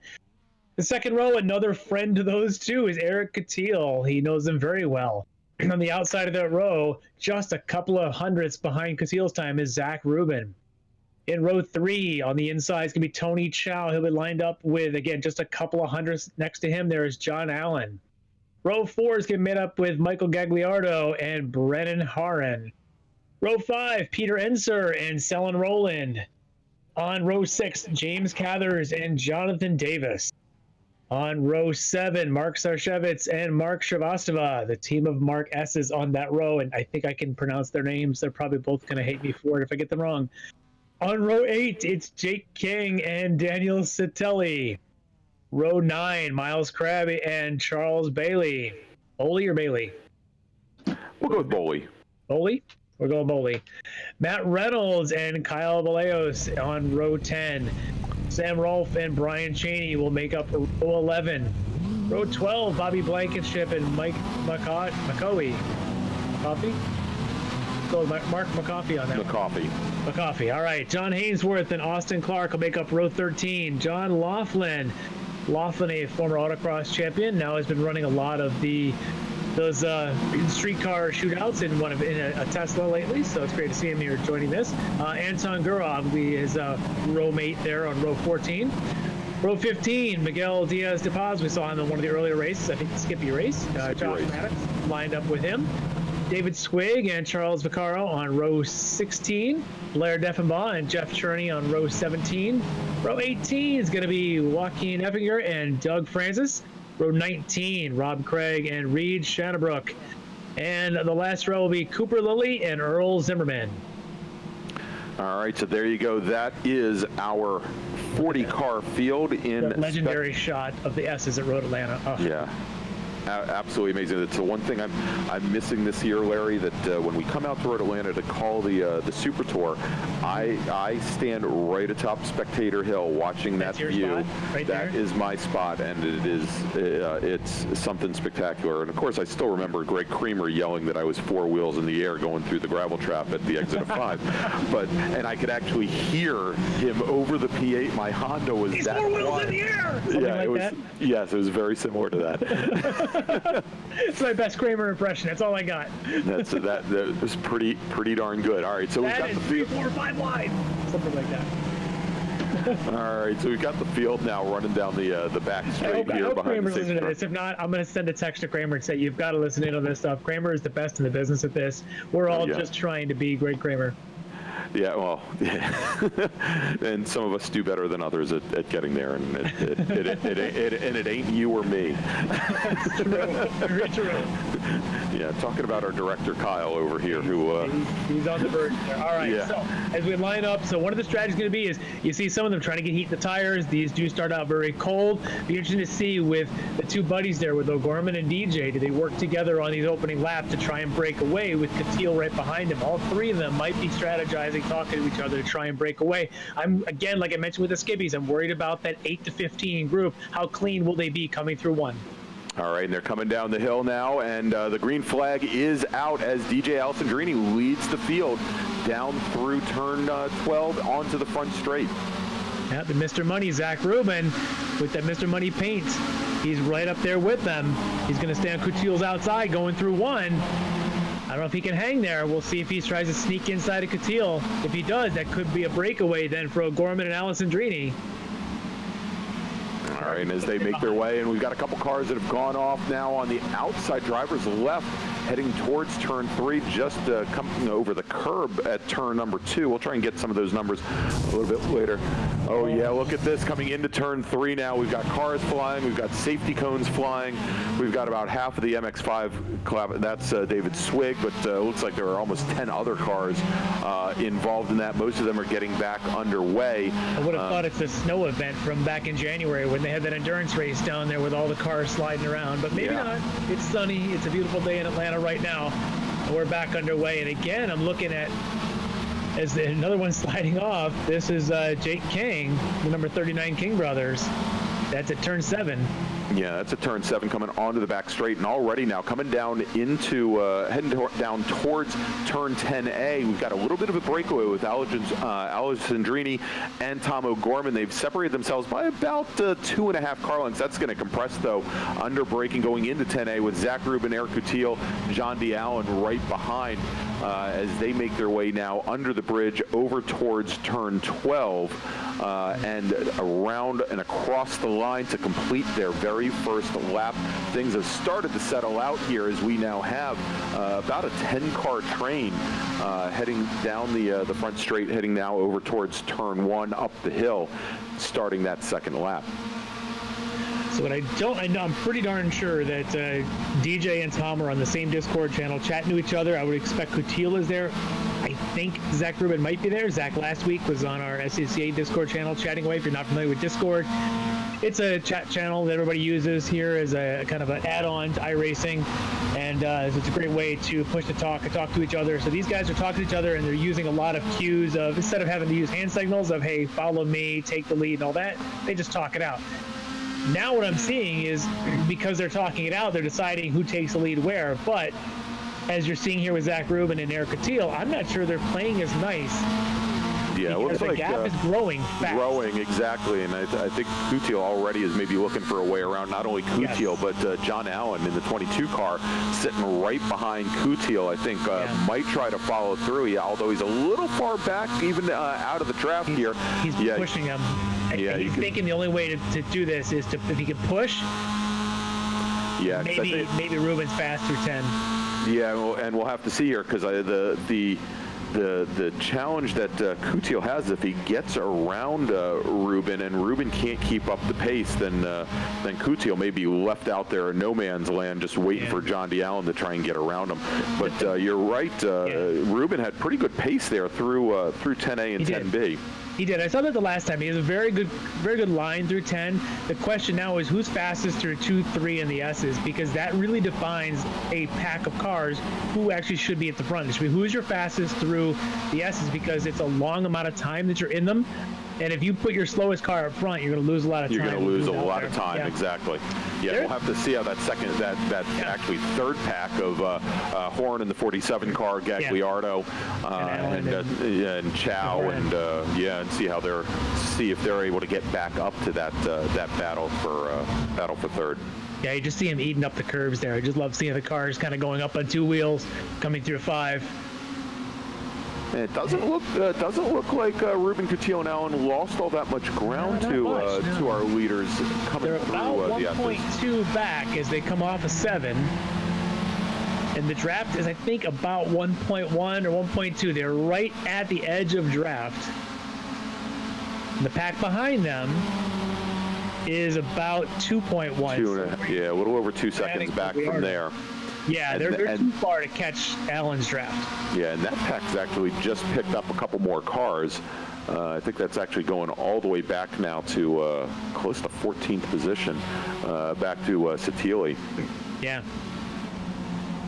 Now, a pack that grows more than 3 gets to be too slow through chicanes because they start to accordion, and they end up having to brake too early, and it's very difficult for them to maintain pace. If you're only a pack of 2 or 3, you can stay tight and maintain a fast pace. All right, so let's look at this. We got Gagliardo and Moran side by side going down through 12, and that's really started to pack things up. And for a moment there, we thought perhaps they'd be able to get back up to that group of Coutil and Allen, but it's coming into 3, and there you go. We've got at least one car off driver's left. Did someone go up? Yeah, we've got some damage to the 47 car. Correct, yeah. Yeah. And a little contact there, a little damage on the 49 maybe, yep. So we've got damage on a couple of cars there. He's going to save it there. I think that was... Yeah, that was Satili, I think. Yeah, the 16 car. I believe that was Jonathan Davis. It's Davis. Yep. Yeah, sitting at the tail end of that pack there. He just had to gather it enough to stay in the draft down the back straight and maybe take a deep breath and hope he didn't have a code brown there for a moment coming out of 5. Yeah, now this may get interesting because already now we're only on lap number 4, and our leaders Alessandrini and O'Gorman are starting to come up on some lap traffic, and I don't want to see what we saw in the Big Bore race where some of the drivers just don't know, some of those back markers don't know that there's a second car in line, as they maybe pull offline to let the leaders by. So we're following the 444 car, Anton Guroff, who's currently sitting at the, I believe, the tail end of the field here. Yeah. Well, the other thing that'll happen 33rd. here is I've run races with O'Gorman and DJ. DJ especially, he's very chatty on the iRacing push to talk. If there's a lapped car, he'll pop in and say, "Hey, leader's coming through," and he'll let that person know. And I'm not hearing. Actually, I'm tuning in. I don't hear him saying it now, but he usually does. He'll make sure that, because he knows not only O'Gorman's behind him, that's fine. He's worried about the Ruben Coutinho Allen pack. Yeah, as they're now making up a ton of ground coming through the S's, rolling out of turn 5, and Alessandrini is going to step to driver's left to get around that lap traffic, as is O'Gorman. And now we'll have to see that second pack. It doesn't look like they're going to be able to get around the 444 car, but now really forcing the issue is Zach Rubin in the 17 car. He manages to get around. Yeah, absolutely had to. It looks like Coutinho gets around on the run between turn 6 and turn 7, and now following along, John D. Allen gets by as well. So those 3 cars all get around that lap car. They did give up a little bit of ground, though, on the run from 5 to 6. We'll have to see if they can make it up in the draft. Yeah, I think we just saw there, all of this is Ruben Coutinho, Allen working together to not break draft, to not let DJ and O'Gorman get out. And you notice how close it's been little bits. They're not making up 8/10 a lap. It's 1/10 a lap, 2/10 a lap. And now you look at the margin, they're 6/10 back, and now you're in that draft range. So the lead is they're not breaking away. And that's an important thing if you're Coutinho. Look at this. Peter Enser taking the wild ride through turn 12. Looks like he'd already gotten a bit of damage. And he goes that would probably be the longest way that you can go around turn 12 and manages to continue. Doing a little bit of gardening out there off of 10 or 11 and 12. Yeah, trying. Okay. All right, let's take a look. Yeah, Eric Coutinho now gets around the 22 car, and he moves up to 3rd. What I didn't see is if they had a bit of an issue getting through 10, because they hadn't had a problem there at all. But Coutinho must have gotten a run down off of 10, 11, and 12 to get to the front straight. Yeah, but he also brought Allen along with him, dropping Ruben now back into 5th. And Ruben looks a little bit off the pace there. He might have had an issue that last time by. He's dropped now almost 2 car lengths back, but now look at this side by side for a moment. Allen now gets around Coutinho, so move John D. Allen up to 3rd, move Coutinho back to 4th, and just that little move there coming out of turn 7 allows Zach Rubin to get back in the battle in the number 17 car. Yeah. All right, Matt Reynolds, who's a former national champion in E-Production road racing. Looks like he had damage. He pulled off. You can see he's on the pit lane now, getting that. We'll see if he gets that one quick repair that the drivers are allowed, and whether or not he's going to continue. But just to go back to that real quick, to what caused that little shuffle there, we see now with the Coutinho and Allen getting past Ruben. Ruben, when he went into the turn 10A, went deep, slid, and then Coutinho just kept his momentum. And so as they came down through 12, he just carried it and went right by him, and Allen followed him through. Ruben had to tuck in back behind him. So that's caused this little bit of a shuffle we're seeing here. There you go. All right. So now as they make their way down the hill, and as I told you, you go over that curbing at the entrance of turn 3, and it pushes you all the way over driver's left. And sometimes you can move over a little bit further than you expect. You end up with your left wheels in the dirt. But looks like look at all of our leaders. Yeah, jumping over the curbing there. Allen's got to let Coutinho go by, because right now they're 1.1 back, and there's no momentum for Allen. Here's the replay. Look how much air he's getting underneath, all 4 off, coming on the exit of 5 there. Yeah, he's got the wheel all crossed over. Look at that. Got the opposite lock on, trying to save the car and get it pulled back in. So let's take a look now as we've got our leaders making their way down the back straight, and Coutinho still hasn't managed to get around. We'll see if he tries to pull out of the draft and try to make a position here on Allen, or if Allen's going to get a little defensive. Let's see what happens. Coutinho trying to push him down the hill, tries to get him back up, so he's still trying to play the game. Right, it's the fast way. But same thing here that happened before. Last time it was Ruben that had the off. This time it's Allen. Yeah. Coutil says, I can't wait for you guys. I got to go. We got to go. And we've got the number 13 car, Gagliardo, who goes off at 10A and is trying to find his way back around. You know, I wonder though, Larry, as Alan and Coutil were setting up for, yeah, he did. Oh, and just could not get around the Tony Chow tapped him a little bit on entry there as they were just about to hit the brakes going into 10. It's unfortunate. Yeah, so what I was wondering going back, and they're going to be coming around here in just a few moments again, is whether or not when Coutil gave Alan that little bump heading down the hill into 10A, I wonder if Alan just gave him just enough. Changed his braking point. Exactly, yeah. All right, so. And that's one of those things, if you don't practice, and that's what Tom and DJ are doing, have done for a while. If you don't practice the bump draft, you don't practice running with somebody, you don't realize how much your braking points will change. And so if the first time it happens is in the race, you come up over the hill towards 10, somebody bumps you from behind, now you got an extra 4 miles an hour, you got to brake a couple feet earlier, and that very likely will just happen to John Allen. All right, so let's take a look now. Right back behind Coutil, this is the battle for fourth, and it is still Ruben and Allen. He's going to do it to him again. Ruben's going to bump him because it's the only place they got to stay with Coutil. Yeah. And Coutil's doing everything he can to stay behind O'Gorman. And of course, Coutil doesn't have the draft right now, so he's kind of out there in no man's land. Coutil, though, must have just nailed the entry at 10 because he's still there, even though doesn't have what to draft with. He's still that 1 second margin behind O'Gorman. All right, we're looking now at the battle for this is the battle for eighth between you'll have to pronounce that for me, Shrivastava, pardon me, and Celine Rowland with Dan Tilly right behind, and again that's getting really packed up now with Horan and Deffenbaugh. Deffenbaugh has moved up from pretty far back in the pack. Deffenbaugh now running in 12th. And I believe he started off back in the 20s, if I remember correctly. But there was a lot of strife right in the middle of the field on that first lap. So there's been quite a bit. So it's allowed a lot of movement. But hey, you know what? There's a lot to be said for staying clean. When you see that kind of havoc and that kind of mayhem, just if you have to, you go to the grass. You just, if you got to go to the turf, it's what you do. You just get around it. All right. Coutil is catching. He's at 1 second margin, which is what you need to stay in draft.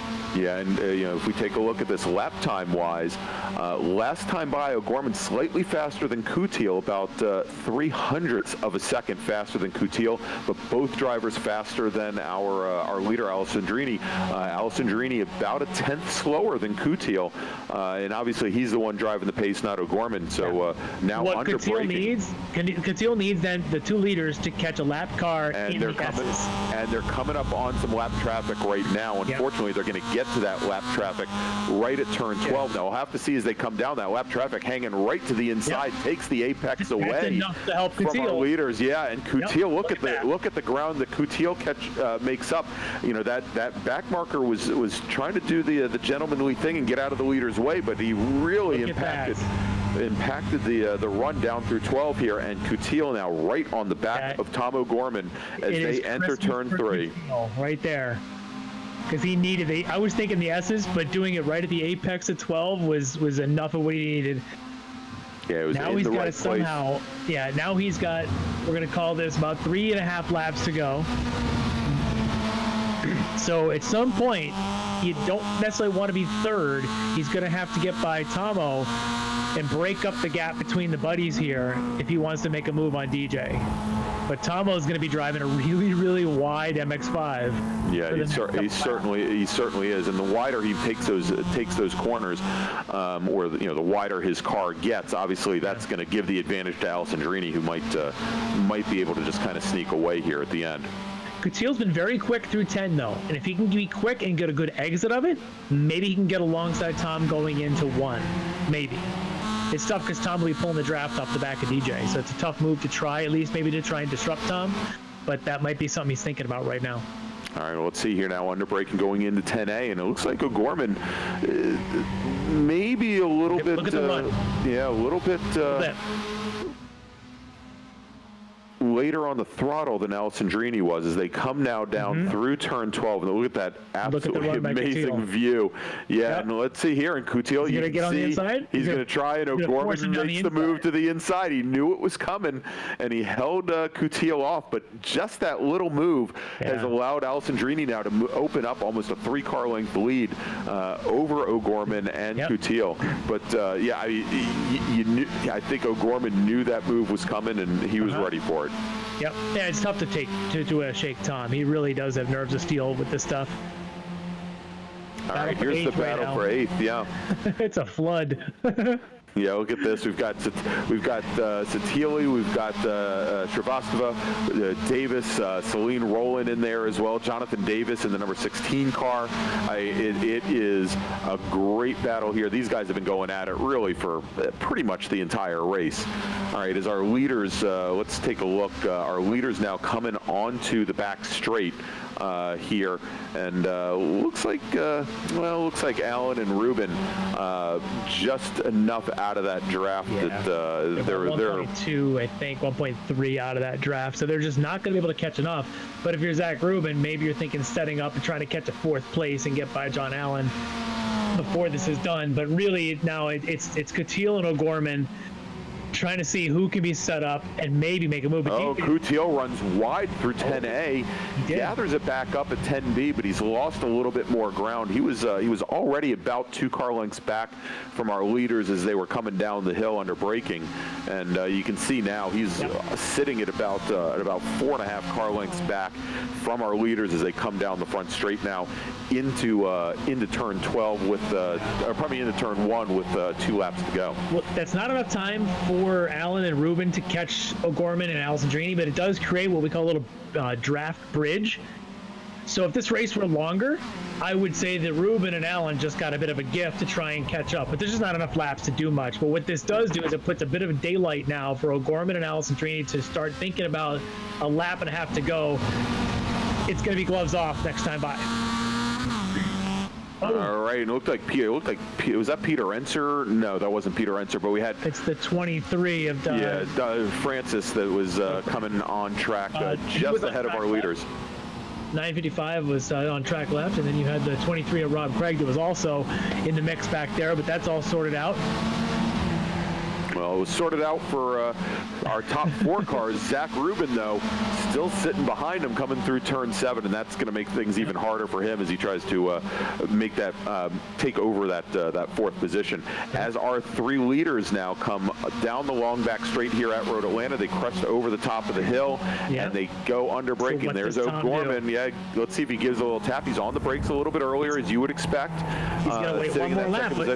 By waiting, he's let Coutil come right back with him now, and Coutil's got to jump 2 cars, but he's got to get by Tom early because we're going to get, I believe, a white flag next time by. Yeah, we should be getting the white flag this time by, and so we've got just 1 lap to go here at Road Atlanta for the SCCA eSports Super Tour.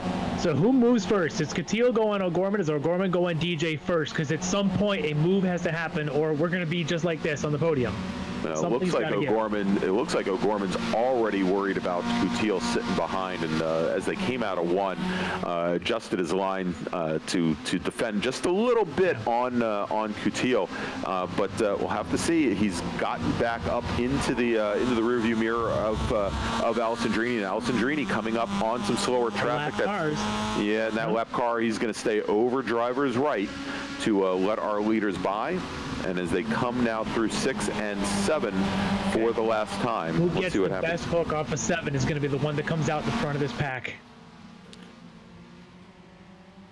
Looks like DJ got a great run off of 7. Oh, God, you got an amazing run out of 7 just when he needed it. He's opened things up now, almost a 5-car lead.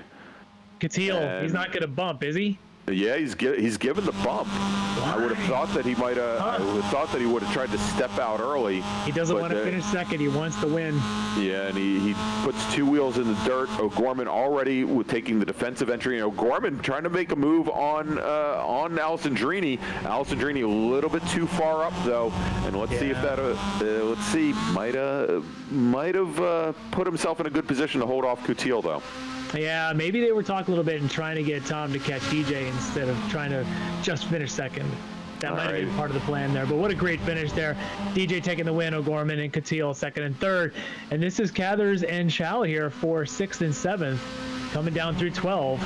And here's this battle for 8th. Shrivastava, Roland, and Satili. Still and Roland. Looks like he's going to be... Yeah, Roland's going to come home in 9th. Shrivastava takes 8th from him, and on the last lap there. So a big lurch at the line there. Oh, what a beautiful sunset shot there in the background here as we just wind up the 5th race of our 5 here at the Hoosier Super Tour. Week 1, I guess, of our, 7 weeks we're going to be doing this? Week 1 of 7, yeah. Mark your calendars, everybody. We're going to be here every Saturday for 6 more weeks. It's going to be, if the racing is anything like it was today, well, you're just getting ready to see Tom O'Gorman try to take out the back half of the field. Let's see here. On the very last lap, again, going through turns 10A and 10B, and you can see O'Gorman was set, and I don't know if it was intentional there, but he really had the car just in the right spot to hold off Catil. Catil had a better run than O'Gorman, but really just didn't have anywhere to go as they took the finish. So real quick, Larry, let's go. We'll run down the top 20 or so here in Global MX5 Cup cars, or as we're going to call it, Spec Miata, and then we'll tell the people about our next race weekend. So taking the win, as we mentioned, DJ Alessandrini and Tom Gorman, followed by Eric Catil. That is your podium for the last race of the day. John Allen finishes just off the podium in 4th, then Zach Rubin. James Cathers in this number 40 car, great run over the last 2 laps. He ends up taking 6th. Then Tony Chow 7th. Mark Shrivastava finishes 8th. Celine Rowland finishes 9th. Dan Satili 10th. Jonathan Davis, who had been running up in the top 4 for so many laps, he falls back to 11th on the last lap. Peter Enser finishes in 12th. Brennan Horn finishes 13th. Jake King 14th. Kyle Vallejos finishes in 15th. Charles Bailey finishes in 16th. Sam Rolfe 17th. Bobby Blankenship finishes 18th. Brian Cheney finishes 19th. And John Hainsworth finishes in 20th. So, Larry, like I said, amazing. Yeah, absolutely amazing day of racing. 5 races, 5 races, and more than 15 podium finishers. We had 18, I think. 18. We had 3 classes, 1 race, 2 in another race. Very exciting. Some serious talent that just sort of showed itself on display today. Unbelievable. We had some folks running multiple races, but aside from that, we had some folks that really checked out in some of these races, some great side-by-side racing, folks that showed the real skill of racing, not just lapping, not just putting down times, but how do you actually run a race. Just watch that last couple laps there with Catil and O'Gorman and Alessandrini, and you see what the race craft is about and how you want to go about trying to win a race. Go back to some of the previous races, watch the race of the Skippies, same thing. Watch racecraft about how you put your car in, how to win a race, how to use the draft. These guys showed it. These guys come out of analog racing, whether it be just doing autocross where you're not wheel to wheel, or doing rallycross, or maybe they're flaggers and corner workers, or maybe they do come in from time trial world or road racing. It doesn't matter. You come into this world of digital racing and all of a sudden the playing field's leveled again, but you've picked up all these skills of that racecraft, and it's great to see it on display. Exactly, and all of these racers, of course, they are all SCCA members, and if you are an SCCA member, or if you're interested in joining, you can go right over to scca.com to see about all the different programs that SCCA offers, and in particular, if you want to go and find out more about the eMotorsports Super Tour, all you have to do is go to to the programs section of the SCCA website, eMotorsports. It's right there on that drop-down menu. If you're an SCCA member, you can join, you can race starting next week. And next week, we are going to be at Sebring International Raceway for the next stop on the Hoosier Racing Tire SCCA eMotorsports Super Tour. Absolutely. And as opposed to when I'm usually there right in the middle of January for the start of the analog Super Tour, as you're calling it, and it's typically in like the 40s. The weather should be great in Central Florida. So let me give you a quick rundown. Of course, we're going to be at Sebring next Saturday. Following Sebring, we're going to be going to Virginia International Raceway, the Circuit of the Americas, COTA, the home of the the United States Formula One Grand Prix. We're going to be going to Road America, which is home not only of the June sprints, but also of this year's 2020 National Championship runoffs. That track. We're going to be going to Watkins Glen, and we're going to be finishing up in May at the Mid-Ohio Sports Car Course. So again, these are all iconic American racetracks. Many of them, I think, with the exception of Circuit of the Americas, Watkins Glen, and Sebring, have held the national championship runoffs. But they all hold majors. They all hold. They're all on the Super Tour. Exactly. So this is great, and it's going to showcase more talent. It's going to showcase those wonderful tracks. I'm looking forward to it. I think it's going to be great. And frankly, what else are you going to do? Join in Saturday afternoons. Sign up for an iRacing account if you don't have one yet. If you don't want to, sit back, crack open a cold one. They haven't banned drinking, and you don't have to go anywhere or drive anywhere. So what the heck? Why not? Well, maybe if you live in Utah. Anyway, again, for Larry Lefty McLeod, Kyle Hare, who has done an absolutely spectacular job both announcing. Kyle did an awesome job calling the first race. Kyle is a world-class announcer. He did a great job in that race. I've heard him do a bunch of races, and I'm really happy he's joined this team and what he's done here for SimTV, able to bring these SCCA races to this production value. If you're enjoying what you're seeing, then you're enjoying what Kyle's hard work. So absolutely. And want to thank also John Hunter and Kristen Poole sitting in the background there, making our jobs easy, so we can get through. And of course, our special guest that we had today, Hayward Wagner, as well. So for Larry, shout out to Andy Wolf. She's on her furlough right now, but she worked her tails off right up to the last hours of March to make sure this thing got kicked off. So thank you, Andy. Work is definitely not unnoticed. Yeah, there you go. So for Larry, for Kyle, I'm Greg Ginsburg. Want to thank you all for joining us this weekend, and we'll see you next Saturday at Sebring.